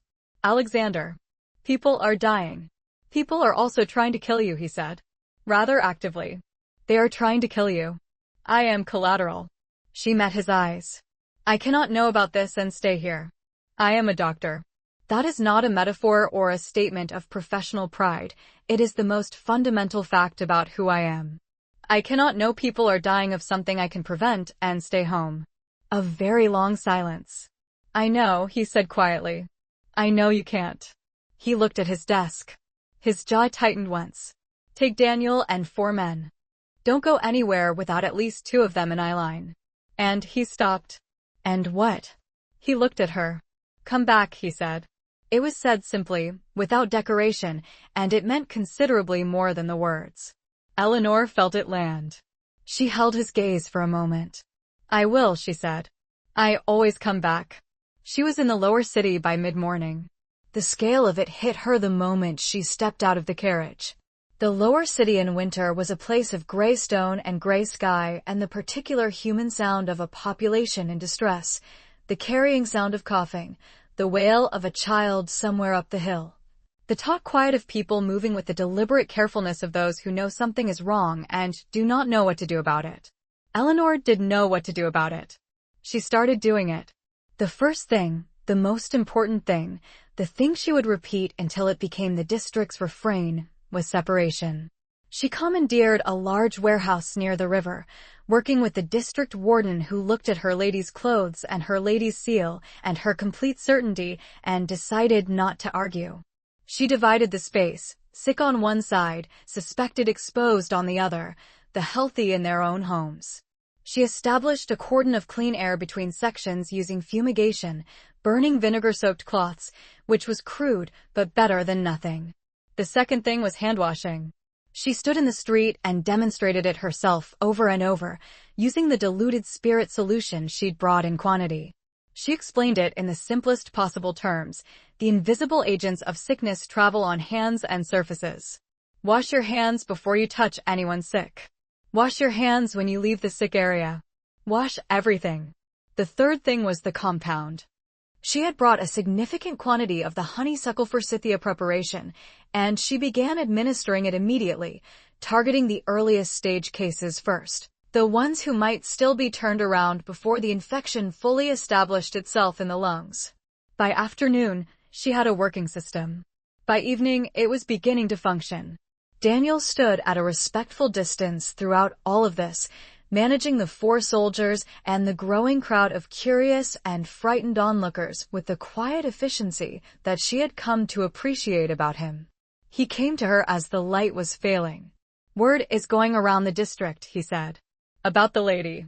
They're calling you, he paused, the divine doctor lady. Eleanor looked up from the patient she was examining, a young woman, perhaps 20, who had caught the illness early and whom the compound seemed to be helping. That's ridiculous, she said. Possibly, Daniel said. But they're also bringing more sick people to the warehouse rather than hiding them at home, which means you'll find them earlier, which I believe is what you want. It was exactly what she wanted. Eleanor did not comment on this. She continued examining her patient. She stayed for 3 days. Daniel sent messages back to the mansion and received messages in return. Alexander was monitoring her progress in the same meticulous way he monitored everything, and on the second day a cart arrived from the mansion with more supplies, more clean linen, more of the spirit solution, and a sealed note in a handwriting she now recognized. The note said, "The district warden reports 300 cases so far and declining new presentations. Your method is working. Come home when you can, not before you should." Eleanor read it twice, folded it, and put it in her sleeve. On the 3rd day, with the outbreak plateauing and the isolation system running under the capable management of 3 district workers she had trained intensively, she judged that she could leave. She had written detailed instructions, her rudimentary but functional protocols, and she had promised to return in 4 days to check. She rode back to the mansion in the evening, tired in a way that went all the way down. Alexander was in the study when she arrived, working by lamplight. He looked up when she came in. His eyes moved across her, clinical, assessing, the same thing she did when he came back from anything, and then he stood. "Sit down," he said. "I'm fine. You've been in a plague district for 3 days. Sit down." Eleanor sat. He brought her water. He did it himself, not calling for a servant, which she filed quietly alongside the note and sat across from her while she drank it. 300 cases, she said. Probable mortality without intervention, 60% or higher. With isolation and the compound, she calculated, I expect it under 15%. Maybe lower. He looked at her steadily. You saved hundreds of people. The methods saved them. I just applied the methods. Eleanor. She looked up. His expression was that unguarded thing again, the one she had no word for. Accept the statement. She looked at him for a moment. All right, she said quietly. Yes. I helped save hundreds of people. Good, he said. And then, after a pause, I find that I missed you considerably. Eleanor looked at her water cup. Looked at her hands. Looked, finally, at him. He was watching her with that steady, patient gravity that was simply who he was, not pressing, not demanding, simply present and entirely honest. I thought about you, she said quietly. While I was there. I was glad you were not there, because the illness risk was significant, and your immune system is still compromised. But she stopped. You what? Very quiet. I was glad, she said carefully, that you would be here when I came back. The lamp between them moved in a draft from somewhere, throwing the light warmly across the planes of his face. He was still gaunt. The recovery was real but ongoing, but the pallor was gone, and the fever brightness, and in their place was the quality she associated now entirely with him. Present, steady, absolutely himself. Yes, he said. I was glad of that too. They sat in the quiet of the study for a while after that, and Eleanor was aware of something that had been approaching for some time now, something she had been naming practical instinct and mutual survival and professional concern, and which she was becoming less and less able to call any of those things. She picked up her notebook, because there was always more to do, and Alexander returned to his desk, and neither of them said anything else about it. But neither of them forgot it either. On the 32nd day, the Emperor's summons arrived. It came in the imperial format, thick paper, double-sealed, carried by 4 men in purple livery who waited in the courtyard with the rigid posture of people who had been instructed not to leave without a response. Eleanor received it because Alexander was in the map room with Daniel, and she saw no reason to interrupt them before she had read it. The document was elaborate in its construction. It began with formal expressions of relief that the general had recovered from his unfortunate illness, moved through several paragraphs of ceremonial goodwill, and arrived eventually at its substance, an accusation, phrased as a concern. That General Alexander had been engaged in the unauthorized expansion of his private military forces beyond the limits permitted by imperial charter. Evidence was attached. Eleanor examined it. The evidence was impeccably constructed. Supply records, witness statements from officers she did not recognize, financial documents purporting to show the purchase of equipment and provisions for a significantly larger force than Alexander was permitted to maintain. All of it dated, signed, detailed. All of it false. Eleanor knew it was false because she had spent the last 2 weeks learning Alexander's actual supply chain and financial records in the course of their investigation, and she knew the signatures on these documents were wrong in specific ways. A different pen pressure here, a date format there, that would be invisible to someone who hadn't spent hours with the real versions. Someone in the Imperial Palace had access to very good forgers. She took the document to Alexander. He read it without expression. Then he read it again, more slowly. Then he set it on the desk and looked at it for a long moment with a particular quality of stillness that she had learned to recognize as the outside of something running very fast on the inside. This is Victor's move, he said. Or Isabella's move, using Victor's hand. Yes.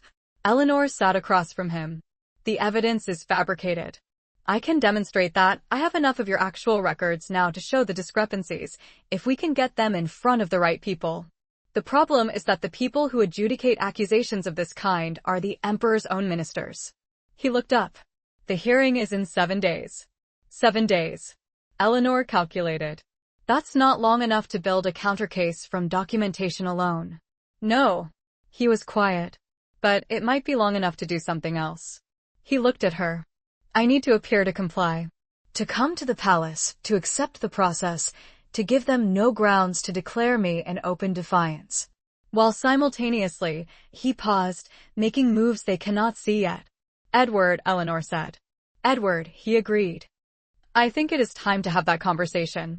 A public capitulation, Eleanor said slowly, combined with a private negotiation that splits the conspiracy from the inside. She thought about it. It's a significant risk. If Edward tells Isabella that you've made contact. He won't, Alexander said. Not if we give him a better offer than the one Isabella has made. He met her eyes. He knows Isabella will discard him. He has known this for some time, I think. He has simply been calculating whether defection is viable. He paused. We give him a reason to believe it is. Eleanor was quiet for a moment. You are, she said, quite frighteningly good at this. Something that might, in better light, have been a smile. I have had years of practice. The next 7 days were the most operationally complex of Eleanor's life, and she had managed a mass casualty event in a teaching hospital during a gas explosion. She managed Alexander's medical condition, adjusting the final course of chelation, monitoring the surgery site as it progressed through the last stages of healing, making sure he slept and ate with the watchful insistence of someone who understood that his health was a strategic asset and could not be allowed to fail.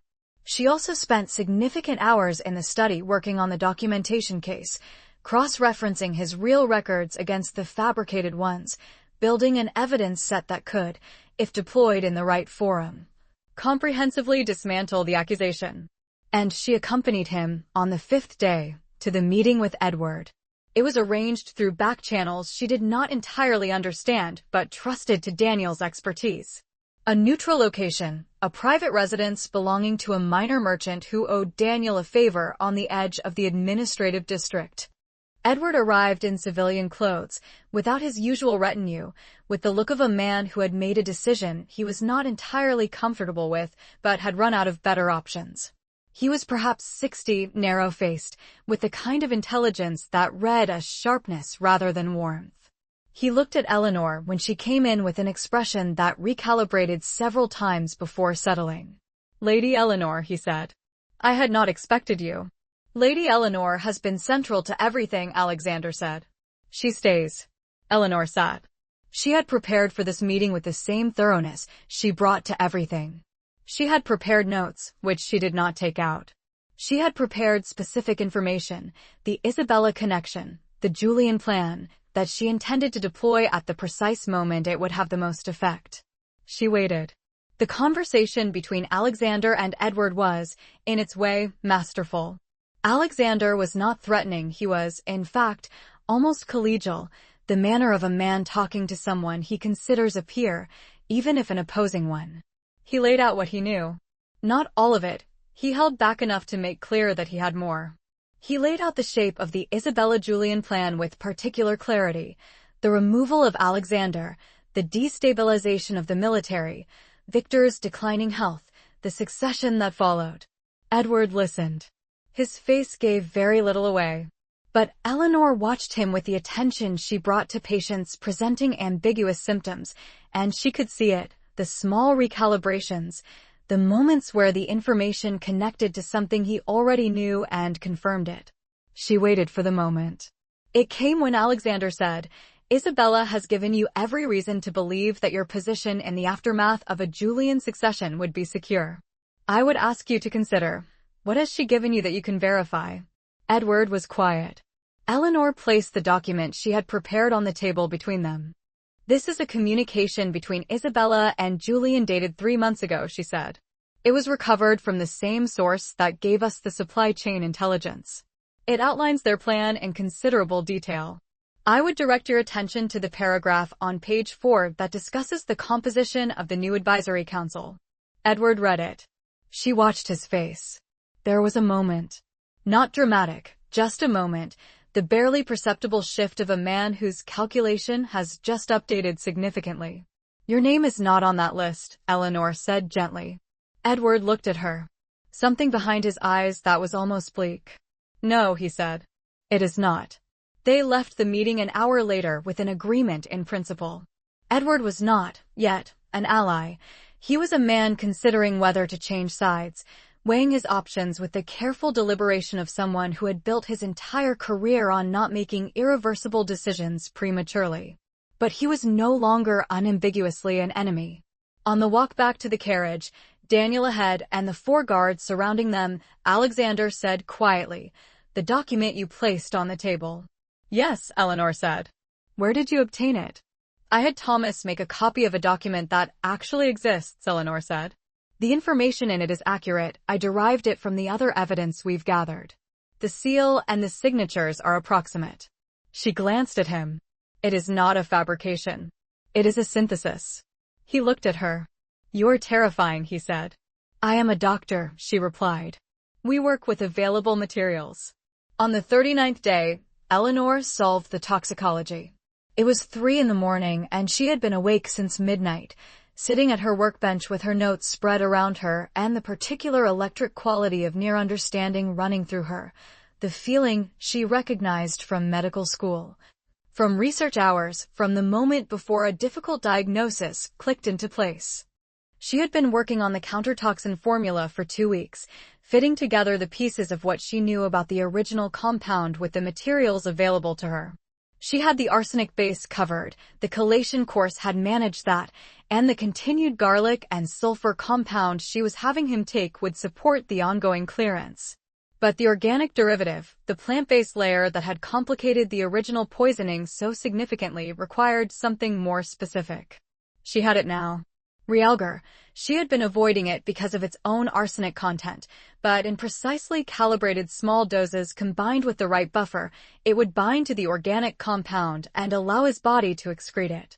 Combined with ginseng root for organ support, licorice for its corticosteroid-like anti-inflammatory properties, and fermented honey extract, she had been fermenting the honey for 10 days in a sealed ceramic jar, developing the acetic acid content that would give it additional binding capacity. She compounded it carefully, precisely, making notes at every stage. When it was done, she had a small vial of something that smelled extraordinary and looked like dark amber. She sat with it in her hands for a moment. Then she made a second discovery. Not in the notebook. The notebook was about chemistry. This was in the documents. She had been systematically working through everything recovered from Oren's quarters, from the dismissed kitchen staff, from the intercepted correspondence, building the picture a piece at a time. And tonight, reading through a set of palace supply invoices with the vocabulary of someone who now knew exactly what she was looking for, she found it. The original order for the poisoning compound had not originated with Edward's network. Edward's network had been the delivery mechanism. The knowledge of the compound itself, the specific, pharmacologically sophisticated combination of arsenic base and organic derivative that had kept Alexander alive, but declining for 3 months, had come from a different source. It had come from the Imperial Apothecary. And the Imperial Apothecary reported directly to Consort Isabella. Eleanor sat very still for a moment, feeling the full shape of it settle into place. Isabella had not been a participant in a plot against Alexander. She had been the architect. She had designed the poison. She had used Edward's network to deliver it. She had managed the timing, 3 months of slow decline, carefully calibrated to allow the Emperor time to observe, to worry, to become more dependent on Isabella's counsel as the Empire's greatest general visibly failed. And she had, in all likelihood, been managing the Emperor's own declining health with similar care. Eleanor picked up her pen and wrote 3 words in the center of a clean page. Isabella poisons everyone. She was at Alexander's door before she had consciously decided to go there. He answered her knock. He was awake. He often was, in the deep night hours, the old habit of a soldier who slept lightly and woke quickly and never entirely stopped watching. He opened the door and read her face. "Come in," he said. She sat in the chair he indicated. He took the other one, across the small table by the window. Moonlight came through the glass and the room was cold and quiet, and she laid out what she had found with the precision she brought to everything, moving through the evidence and the inference and the conclusion. He listened. When she finished, the silence lasted quite a long time. "Isabella has been managing Victor for at least a year," he said finally. "Possibly longer." "Yes." which means Victor's decisions, the decree about the investigation, the fabricated evidence, the summons, may not have originated with him. He may be acting entirely on information she has provided, Eleanor said, shaped by counsel she has given. A genuine prisoner of his own household, without understanding it. Alexander looked out the window. The moonlit city was very quiet. I have spent years positioning myself against the Emperor as my primary opponent, he said slowly. Because of what he did to my family. He paused. If Isabella is the principal, then Victor may be as much a victim as anyone else, Eleanor said quietly. His expression was complicated in the way that expressions are complicated when a long-held certainty meets information that requires it to be revised. She watched it, not intruding, just present, and thought about what it took to hold something like that for years. The grief of it. The anger that had been its fuel. That doesn't change what he did, Alexander said. He gave the order.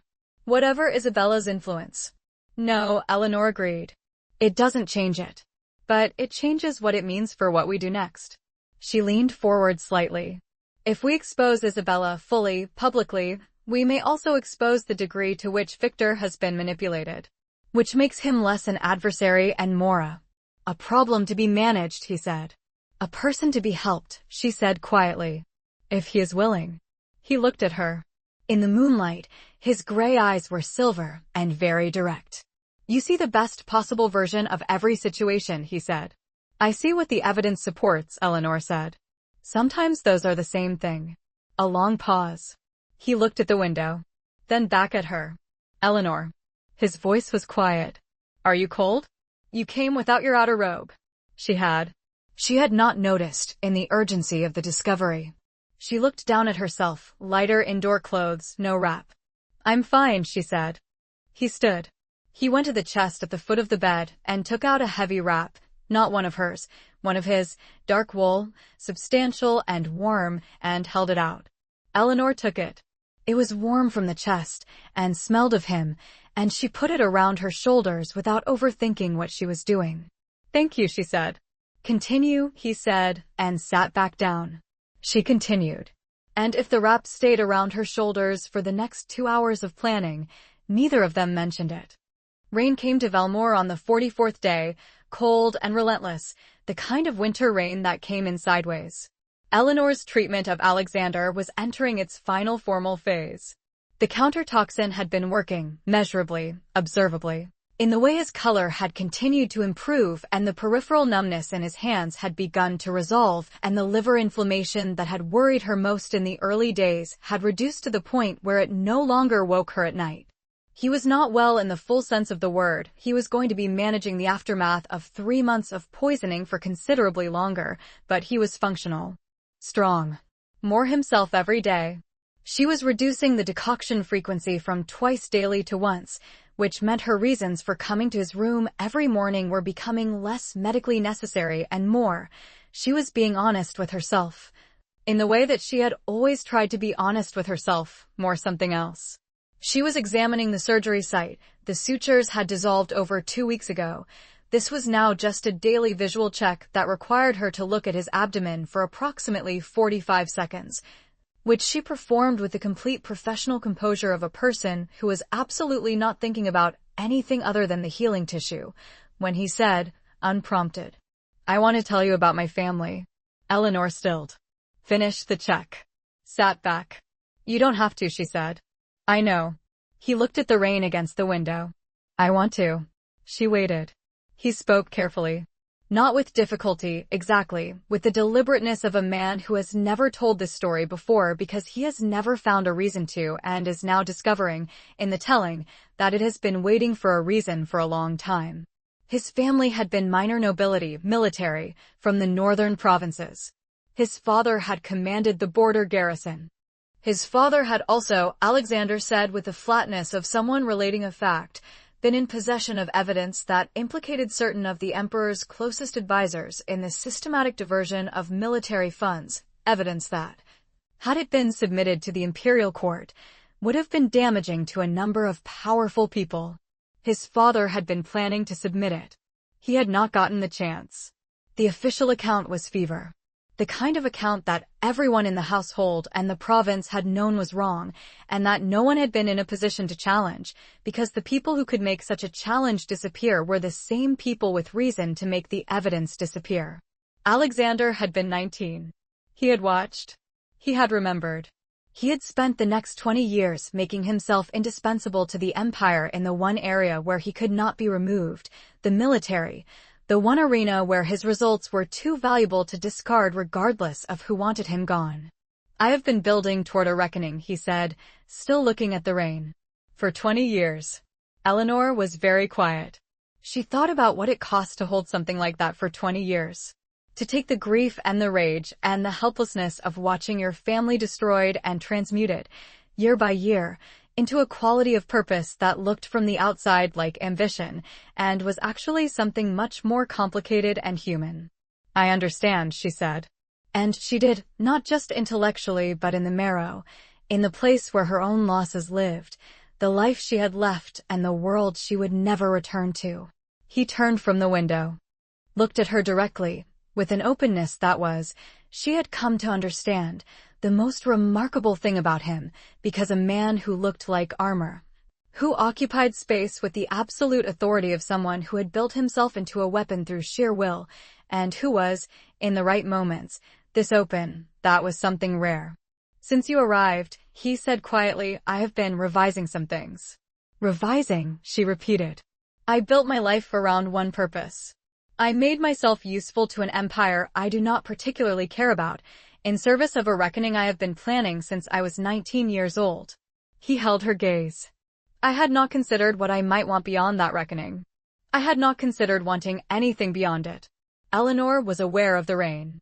The quiet room. The distance between them, which was perhaps 3 feet, which felt both too much and too little. And now, she asked. He was quiet for a long moment. Now, he said, I find that there is something I want that has nothing to do with reckoning. The 3 feet between them felt like very little indeed.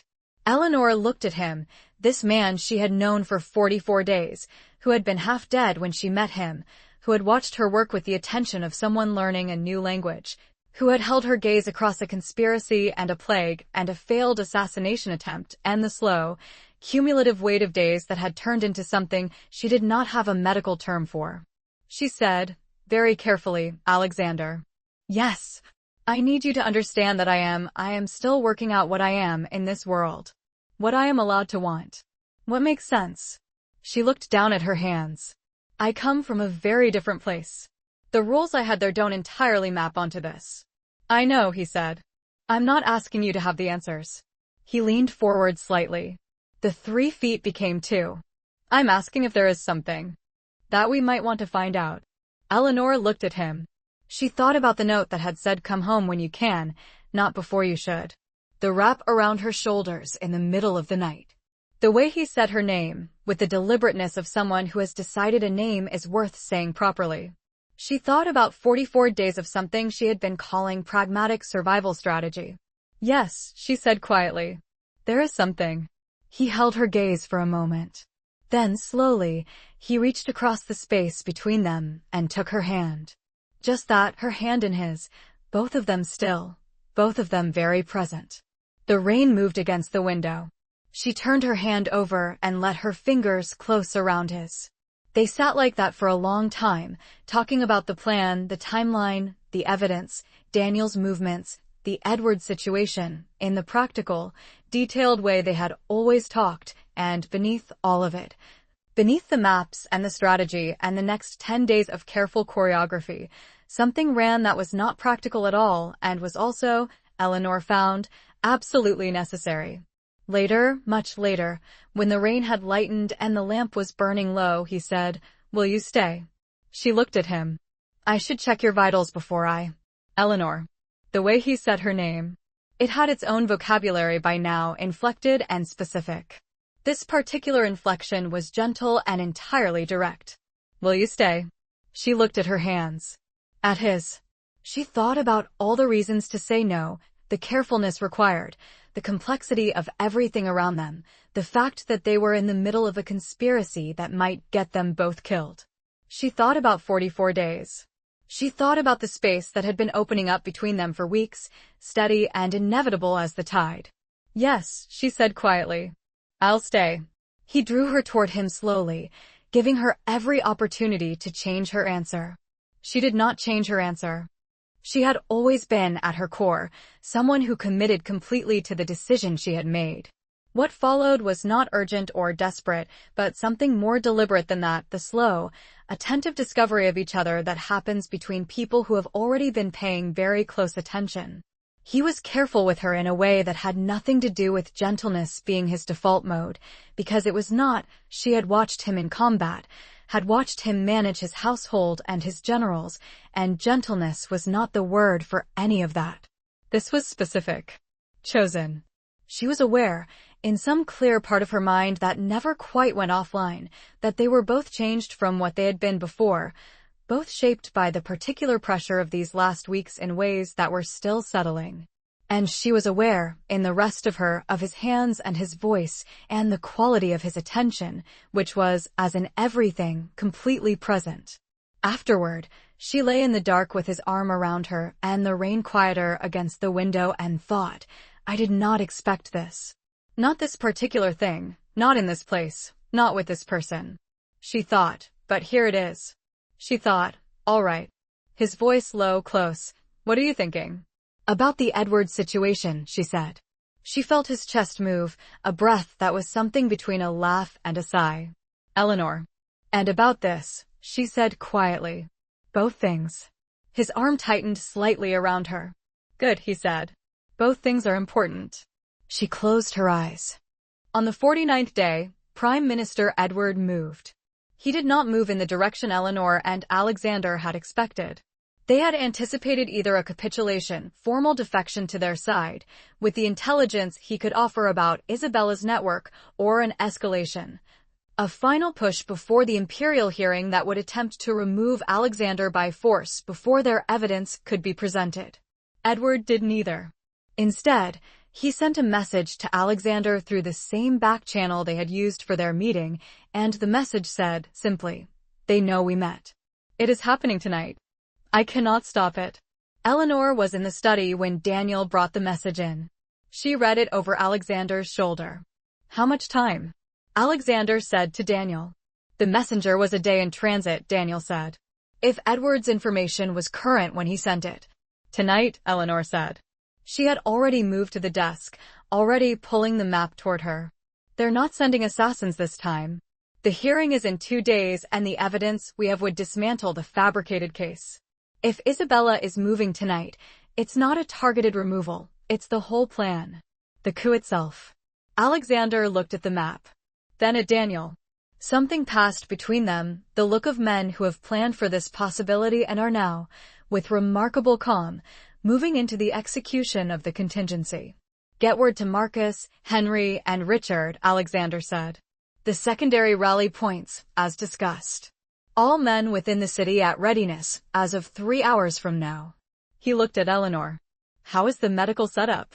She had been thinking about this for weeks. I have 3 field stations prepared here, and at the warehouse. She pointed to the map. Thomas knows the protocols. I have supplies sufficient for approximately 400 casualties. He looked at her. Something in his face that was complicated and warm and steady, all at once. You planned for this, he said. We were always going to reach this point, Eleanor said. I just wanted to be ready when we did.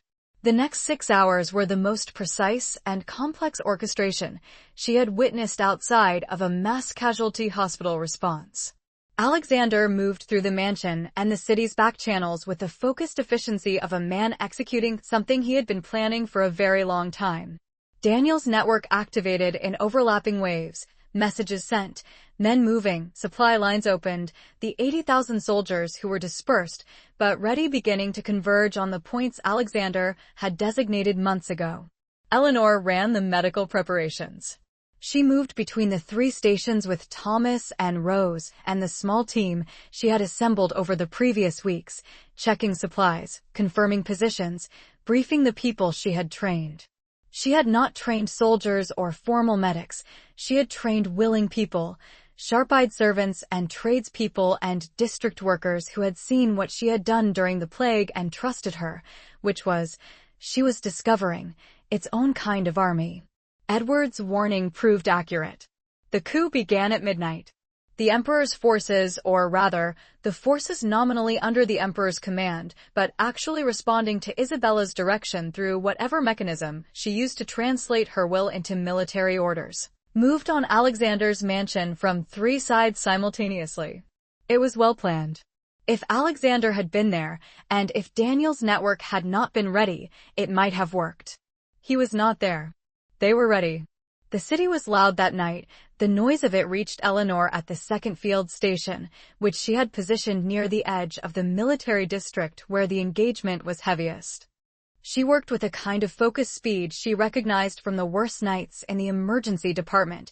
Triage, priority, resource allocation, not thinking about the larger picture because the larger picture was not her job right now. Her job was this man, and then this man, and then this man. Soldiers came in, and she and Thomas and the team she had built worked through the hours of the night, and the lamp never went out.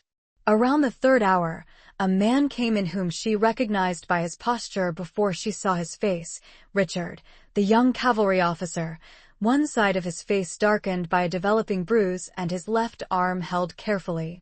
"The general is on his way," Richard said. "He wanted you to know." "Is he hurt?" "Not that I could see." A slight pause. "He was actively engaged when I last saw him, my lady."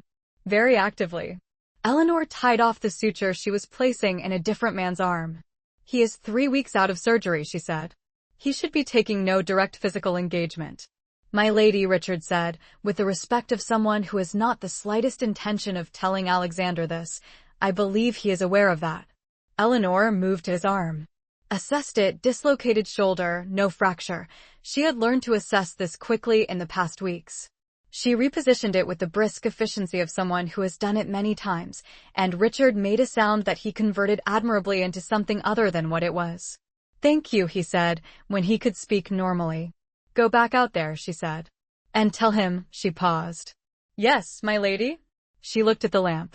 At her hands. At the map on the wall of the station, with the city marked out on it. "Tell him to come home in one piece," she said. Richard's expression, in the lamplight, was something she decided not to examine too closely. "Yes, my lady," he said, and went. Dawn came slowly, gray and cold. And with it, Alexander. He appeared at the entrance of the station as the light was breaking. She saw him in her peripheral vision while she was finishing the last of the current patients. And the relief that moved through her was so complete and physiologically distinct that she recognized it for exactly what it was and set it aside to deal with later. He was, as Richard had implied, all in one piece. He was also, as she had predicted, guarding his right side. She finished her current patient, thanked Thomas, and went to him. "Surgery site," she said. "It's fine. I'll determine that." She looked up at him. He was looking back at her with the expression that she no longer tried to name, because it had become simply his expression when he looked at her, and it was sufficient. "Are you all right?" "Yes," he said. "Are you?" "Yes." They looked at each other across the particular exhausted, relieved space of people who have been through something and come out the other side. "It's not over," he said. "I know," she said. "But this part is." He reached out and brushed a strand of hair from her face, a gesture so simple and so entirely like him, precise and deliberate and chosen, and she felt the warmth of his hand against her cheek for a moment before he lowered it. "Come," he said. "I need to brief Daniel. And you need to check my side." "I absolutely do," she agreed, and they went. The battle for Velmore lasted 3 days. Eleanor had expected 1. She had planned for 2. 3 was the kind of number that required everything she had built over the past 7 weeks to function under conditions that nothing could fully prepare you for the steady, relentless accumulation of need that a city in armed conflict produced. The sheer human cost of it arriving at her stations in an unbroken stream of men, and occasionally women who were hurt in all the ways people could be hurt. She worked. The 3 field stations became 6 on the second day, when it became clear that the Eastern District had become a secondary engagement zone. Eleanor dispatched Thomas to take charge of the two new stations with the authority of someone who had stopped second-guessing whether Thomas was ready and had started relying on the fact that he was. He went without hesitation, with the focused calm of a man who had found, in the past 7 weeks, that he was considerably more capable than the professional framework of his former training had ever tested. She remained at the central station, which was receiving the highest volume. The soldiers who came through her station began to know her by sight. This was how it had gone during the plague, and it was how it went here. The reputation preceded her, the divine doctor lady, the general's wife who worked through the night and who knew things the physicians didn't and who had, apparently, once incapacitated an assassin with a ceramic water jug. Soldiers who were afraid became less afraid when they knew she was there. She was aware of this, was moved by it, in the private space where she allowed herself to be moved by things, and she used it, the way a good clinician uses the placebo effect, knowing that it was not separate from the medicine but part of it. On the second day, General Marcus came through with a gash along his forearm that needed closing and told her, while she sutured it, that Alexander's loyalists controlled the northern and eastern districts and the palace perimeter was under pressure. "He fights like I have fought beside him for 20 years, Marcus said, watching her hands with the expression of a man who finds intricate skill compelling regardless of context. "And I have never seen him fight the way he is fighting this." "He has something to fight for," Eleanor said, without looking up from the suture. Marcus looked at her. "Yes," he said. "I believe that is exactly right." On the third day, the engagement reached the palace district. Eleanor was at the central station when the sound of it changed closer, more immediate, the particular quality of conflict arriving rather than happening at a remove. She did not stop working. She reorganized the station layout to accommodate the new flow, redirecting to the closer eastern entrance, briefing her team on the revised triage priorities. A soldier came in who was one of Daniel's men, and he brought a message. The palace gates had been breached. Alexander's forces controlled 3 of the 4 palace quadrants. Edward's faction, deprived of their operational backbone by whatever Edward himself had done in the hours since his warning, had largely collapsed. Isabella's personal guard was making a final stand in the inner palace. Eleanor looked at the message, then at the station, then at Thomas, who had arrived from his eastern stations when those had been handed to the local wardens. "Can you manage here?" she asked. "Yes," Thomas said. He had stopped adding qualifiers to that word approximately 2 weeks ago. "I'll have Rose send more of the chest compound if the pneumonia cases increase. The weather is working against us in the lower stations." She was already moving. "Send for me if the surgical volume exceeds what you can handle." "Where are you going?" "To be useful somewhere else," she said, which was true and was also, she admitted to herself, not the whole truth. The whole truth included, to be closer to what is happening. To be there. She went to the palace. The inner palace was everything the mansion was not vast, formal, cold with the particular coldness of a space designed for power rather than habitation.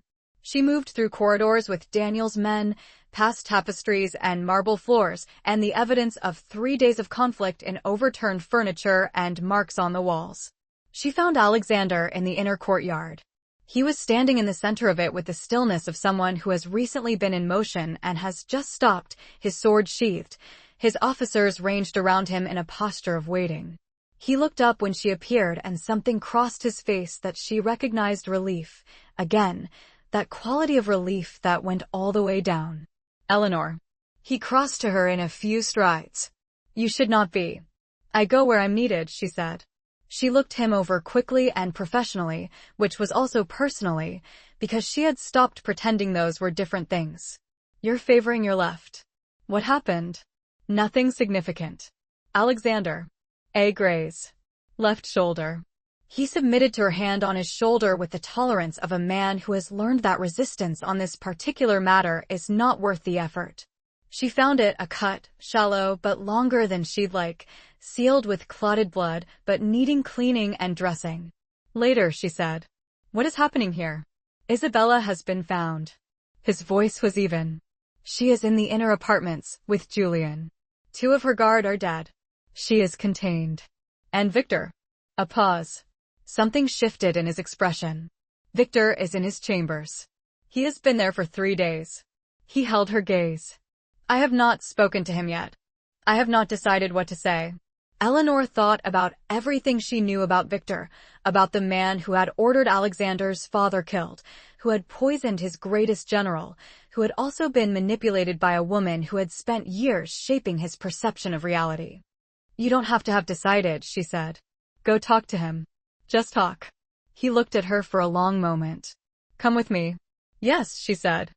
Victor's chambers were at the heart of the palace, and the room they entered was smaller than Eleanor had imagined, smaller and more personal, with the accumulated details of a long life in a single place. Books, maps, an instrument she didn't recognize on a side table, a fire burning down to coals. The smell of the room told her, before she saw the man, what she had suspected from the secondary intelligence. Victor was ill. He sat in a large chair by the window with the quality of someone who had been sitting there for a very long time, perhaps days. He was perhaps 65, and he had the look of someone who had been significantly older for some time, the particular aged quality of chronic illness, the yellowed skin, the careful stillness of someone managing pain that is always present. She had seen that yellowing before, recently and in detail. She looked at Alexander. She did not need to say anything. She saw him register it too. Victor looked up when they entered. His eyes moved to Alexander and stayed there with a quality that was complicated, not the arrogance Eleanor had expected, not the coldness of a man used to absolute power. Something much more human and much more difficult. You're alive, Victor said. His voice was dry, the voice of a man who had not been drinking enough water, whose throat was not well. I was told. You were told incorrectly, Alexander said. He stood in the center of the room, and Eleanor stood slightly to his side, and for a moment no one moved. She told me you were raising forces against the Empire, Victor said. Not a defense, she noted. Almost a recitation. The tone of someone who has been over something many times and knows it to be wrong and cannot account for why they believed it in the first place. I was not, Alexander said. No. Victor closed his eyes for a moment. No. I understand that now. He opened them. Looked, for the first time, at Eleanor. You are his wife. Yes. You saved him. Yes. Victor looked back at Alexander. I would not have chosen this, he said quietly. What happened to your father? I want you to know that I know it cannot matter to you, and I know it does not undo anything. But I want you to know it. The silence was considerable. Eleanor watched Alexander's face, the stillness of it, the quality beneath the stillness. 20 years of purpose. The reckoning he had been building toward. All of that meeting this. A man in a chair who was ill and diminished and telling him, too late and too simply, that he had not chosen it. Why, Alexander said. If you would not have chosen it, why? Because I was afraid, Victor said. Of what your father knew. Of what it would cost. He looked at his own hands. I made a decision from fear, and I have been managing the consequences of that decision ever since. He paused. Isabella, he stopped. Isabella manipulated you, Eleanor said gently. For years. She managed what you knew and what you feared and used both to serve her own purposes. Victor looked at her. She told me she loved me, he said, with the flatness of someone who has stopped finding that painful and arrived at something beyond pain. I suppose everyone requires their particular fiction. Eleanor crossed the room. She sat down across from him, which was apparently not something people did in the emperor's private chambers, but she was a doctor and he was ill, and that was that. Your Majesty, she said, I would like to examine you, with your permission. I believe you have been unwell for some time, and I believe the cause may be something I can address. Victor looked at her with an expression that moved through surprise and arrived at something that might have been gratitude. You are very direct, he said. It saves time, Eleanor said. She examined him there, in the chair, with Alexander standing quietly at the window and the fire burning lower. The diagnosis confirmed what she had suspected, the same signature as Alexander's poisoning, but more advanced, longer term. Months, possibly years, of carefully managed doses that kept him functional but dependent, pliable, his perceptions shaped by whoever controlled what he ate and drank and believed. When she was done, she looked at Alexander. He was watching her with an expression she read completely, the grief of it, the anger of it, the complicated necessity of revising something he had held for 20 years. He can be treated, she said. Not only to Alexander. To both of them. It will take time. But he can be treated. Isabella was in the south apartments with Julian and 4 of her remaining guards, and she had been there for 18 hours, and she showed no signs of emerging. Alexander's advisors, Daniel, Marcus, Henry, Richard, and several commanders Eleanor hadn't yet learned the names of, were discussing approaches. Eleanor listened from her position at the side of the room, which had quietly become a position at the table, because she had been in these rooms long enough that no one questioned it anymore. If she has Julian as a bargaining piece, Marcus began. Julian is not a bargaining piece, Eleanor said. He's an accomplice. He wanted the throne. He knew exactly what was being done to achieve it. She looked at the map on the table. Isabella's leverage is information. She knows who has been paid, who has been compromised, who has been manipulated, and how. That is what she will trade.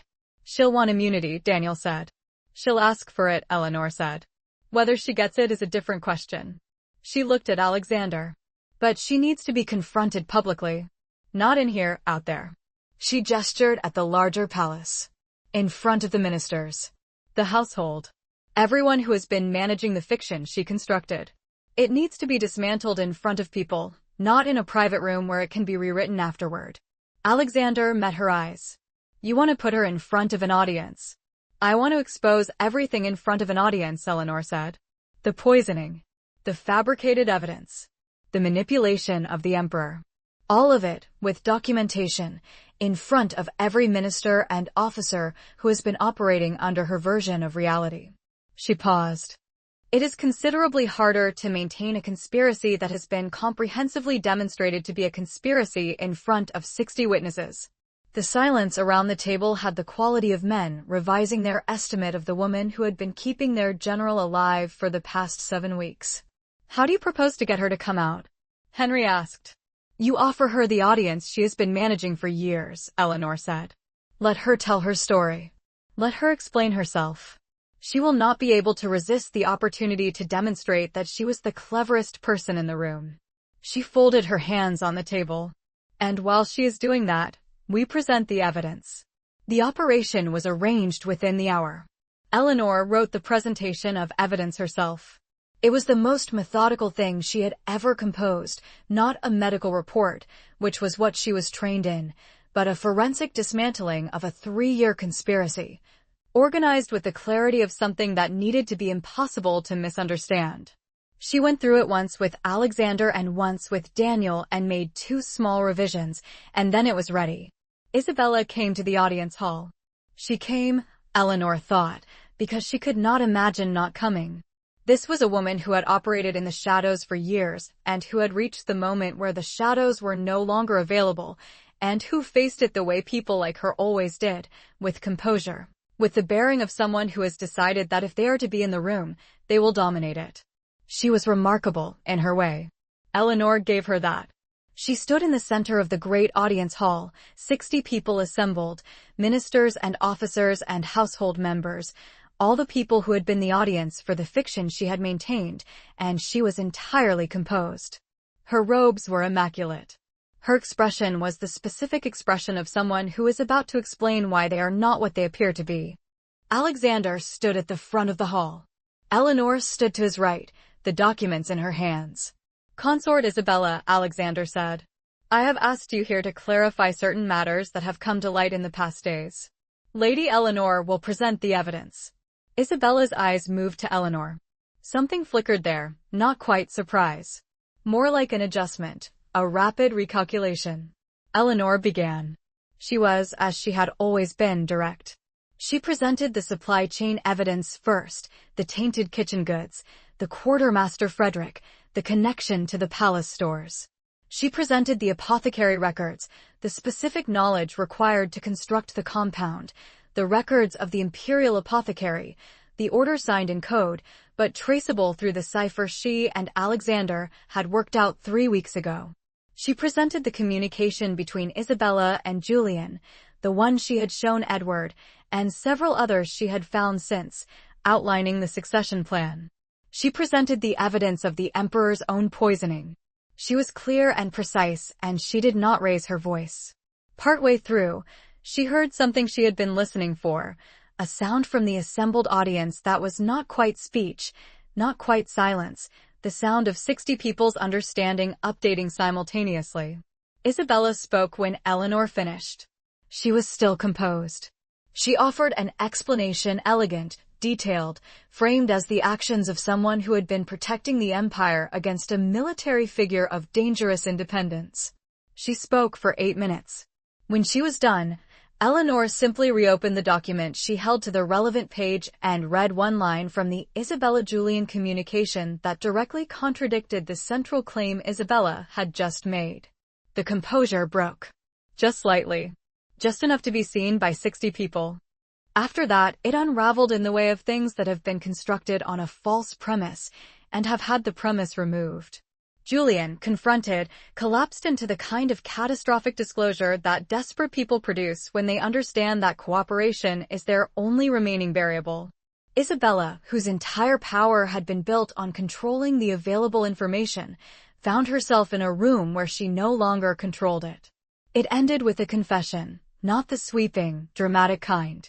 The practical kind, the kind extracted by a presentation of evidence so complete that denial becomes operationally untenable. The kind Eleanor had seen in hospital ethics hearings, when someone had been wrong and the records made it inescapable. Afterward, in the quiet of the antechamber, Alexander came to her. "You were extraordinary," he said. "The evidence was extraordinary," she said. "I just organized it." He took her face in both his hands and kissed her, in front of Daniel and Richard and 2 junior officers, who all found somewhere extremely important to look. "Eleanor," he said, against her forehead after. "No. You were extraordinary." She stood in his hands for a moment, allowed herself to simply be there. "All right," she said quietly. "Yes, we were." Victor asked to speak to Alexander alone. Eleanor was in the corridor outside Victor's chambers, reviewing the treatment notes she'd drawn up for his ongoing care, when Alexander came out. She read his face, the contained quality of someone who has just processed something significant and is not yet done processing it. "How is it?" she asked. "Difficult," he said. Which was, she had learned, his version of very difficult. "Tell me," she said. He sat beside her on the bench in the corridor, and she set her notes aside, and he told her. Victor, in the clarity of the past 2 days, the clarity of someone whose poison-managed perceptions had been shifting as Eleanor's interventions began to take effect, had been conducting his own kind of reckoning. He had asked to speak to Alexander because he needed, he had said, to account for what he had done. Not to apologize in the small sense of the word, but to account for it. To say it plainly, without justification. He had ordered Alexander's father killed. He had been afraid of what would follow if the evidence came to light. He had made a decision that was wrong, and he had known it was wrong, and he had made it anyway. He had told Alexander this. All of it. He said, Alexander said quietly, looking at the corridor wall, "I cannot give back what I took. I can only tell you the truth of it, and leave the rest to you." Eleanor was quiet for a moment. "What did you say?" "I didn't say anything for quite a long time." He was still looking at the wall. "And then I said that I needed time." He paused. "And he said that time was not something he had a great deal of." The poisoning had been more extensive than Eleanor had initially assessed. She was honest with herself about this, about the limits of what she could do with what she had, in this world, for a man who had been managed this way for years and whose underlying health had been compromised before the poisoning even began. "Victor," Alexander said. "He is dying. Isn't he?" "He is very unwell," Eleanor said carefully. "I am doing everything I can. But the damage is," she stopped. "Found the honest version. I can make him more comfortable. I can give him more time. But I cannot," she paused again. "Some things were done that cannot be undone." He was quiet. She sat beside him in the corridor and let the quiet be what it needed to be. "He said something else," Alexander said, after a while. "Before I left." He turned to look at her. He said, "You were meant to replace me." That was what Isabella told him. That I was building toward taking his throne. And I said, "You made me your enemy the day you killed my family." And he looked at me and he said, "I know. I knew it when I did it." He paused. He said, "I have known every day since that this was coming. That you would be the one. I am only surprised by how long it took." Eleanor held his gaze. And then he said he was tired. Alexander was quiet. And that he thought, if he was honest, he had been tired for a very long time. 3 days later, Victor died. He died in his own chambers, in his own chair by the window, in the early morning. Eleanor was with him, because she was his physician, because she had sat with dying patients for 15 years, and she understood that the last thing any person needed was to die alone. She held his hand and she told him what she told everyone in that moment, that she was there, that he was not alone, that it was all right to go. He said, near the end, with the clarity that sometimes comes in those last hours, "Tell Alexander, he will be better than I was." I think he always would have been. Eleanor held his hand until there was no longer a hand to hold. Then she went to find Alexander. The ministers came 3 days after Victor's death. They came formally, with the full ceremonial apparatus of imperial succession procedure, senior ministers, military commanders, the heads of the great noble houses, the religious authorities whose blessing was traditional. They came to Alexander's study in the mansion, which was becoming inadequate as a space for the volume of significant events it was being asked to host. Eleanor stood at the window and watched them arrive. She was aware, in a way she found she could not dismiss, of the enormity of the moment, not just for Alexander, not just for the empire, but for her. For the person she had been, and the person she was becoming, and the life she was being asked to step into with both feet. She had been Lady Eleanor for nearly 2 months. She had been, in the same body, herself, the doctor, the woman from a different time and a different world, the person who had always defined herself by her work and her knowledge and the careful boundaries of her professional life.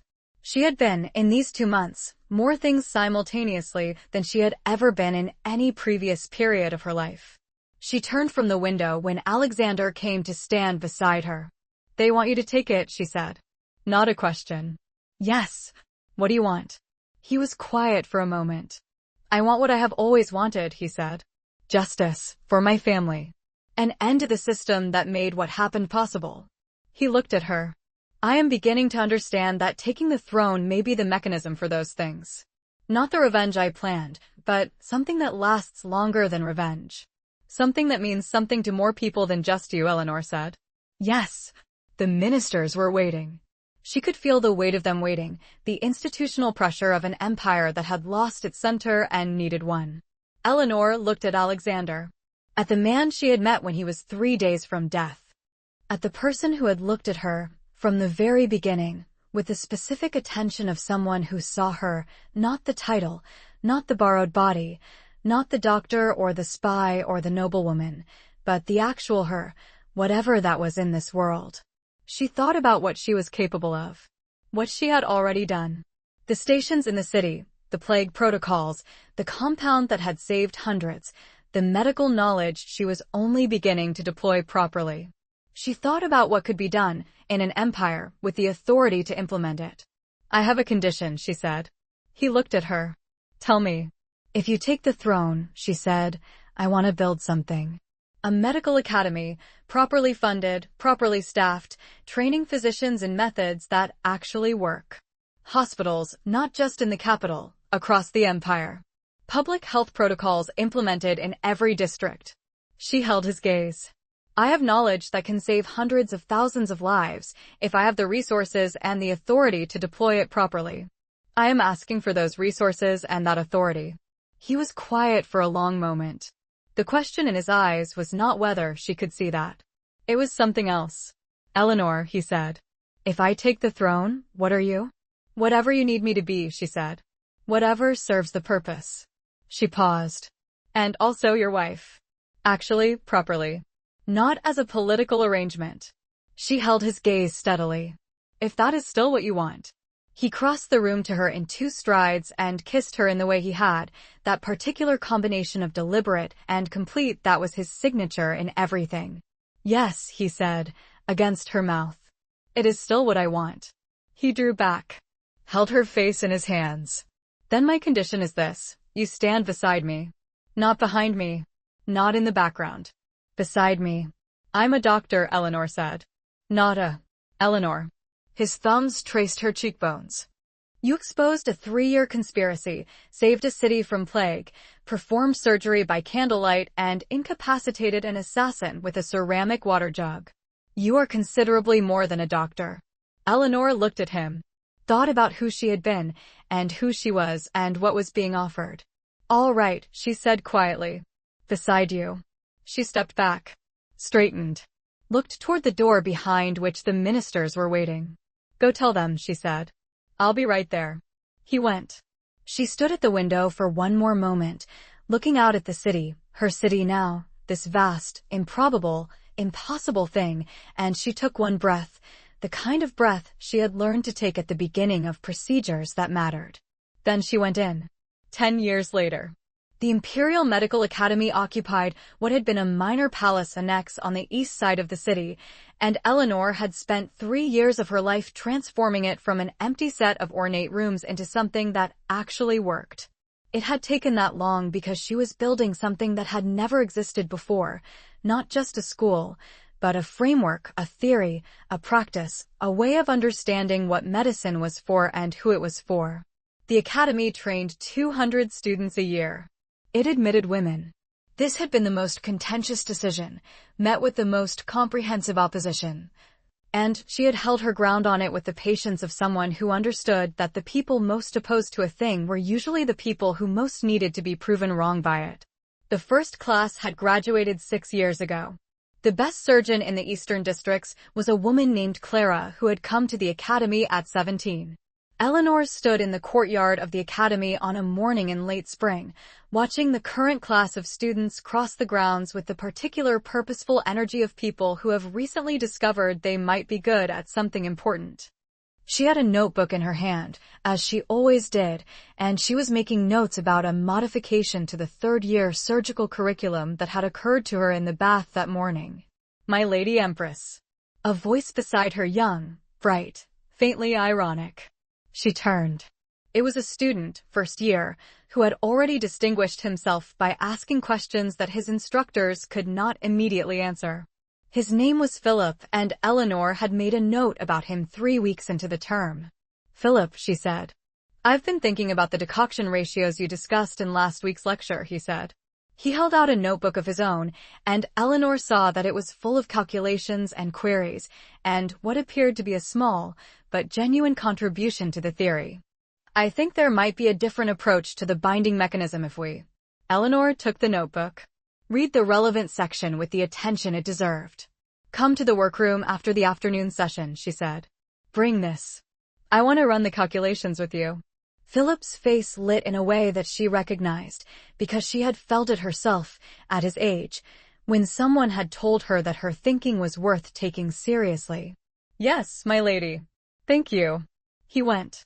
She watched him go and made another note.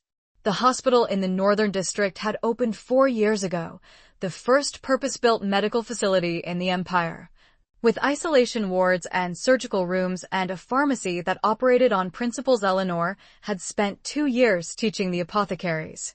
The mortality rate in its first year of operation had been half of what the best-run households in the city managed with their private physicians. There were now 7 hospitals across 4 provinces. She was planning the 8th. The public health reforms had taken longer. They always took longer, because they required not just infrastructure but behavior change, and behavior change was the most stubborn thing in any world. But the hand-washing protocols were in the city's water distribution facilities. The isolation procedures were standard practice in all public institutions. The outbreak of the previous autumn, a recurrence of the respiratory illness she had managed in the early days, had been contained in 3 weeks with a mortality rate of 4%, against the 30 to 60% it would have produced without the protocols. Eleanor worked. She had always worked. Work was who she was. She had discovered in the past decade, other things. She walked across the academy courtyard and through the gate and down the street that led to the palace, and the people she passed, the street vendors and the district workers and the mothers with children and the old men on the corner, looked at her with the particular quality of recognition that she had never been entirely comfortable with and had eventually made her peace with. Not deference. Something warmer than deference. The recognition of someone you know has changed something. The palace was 10 minutes' walk. Alexander was in the map room, which had long since stopped being primarily a military planning space and had become something that defied easy categorization, partly military, partly administrative, partly the space where the two of them did the work that required both of them together, which was quite a lot of the work of running an empire. He looked up when she came in. 10 years. The gaunt hollows of his illness were long gone. He was larger and more himself than the man she had met. The recovery had taken 2 years to complete properly, and she had tracked it with the thoroughness of someone who understood that chronic poisoning leaves traces that require time and care to resolve. He was, she would say if pressed and if she were being entirely honest, the most present person she had ever been in a room with, and this quality had not diminished. He was also, she noted this, as she noted everything, with the eye of someone who had been trained to observe, looking at her with the expression that had not changed either.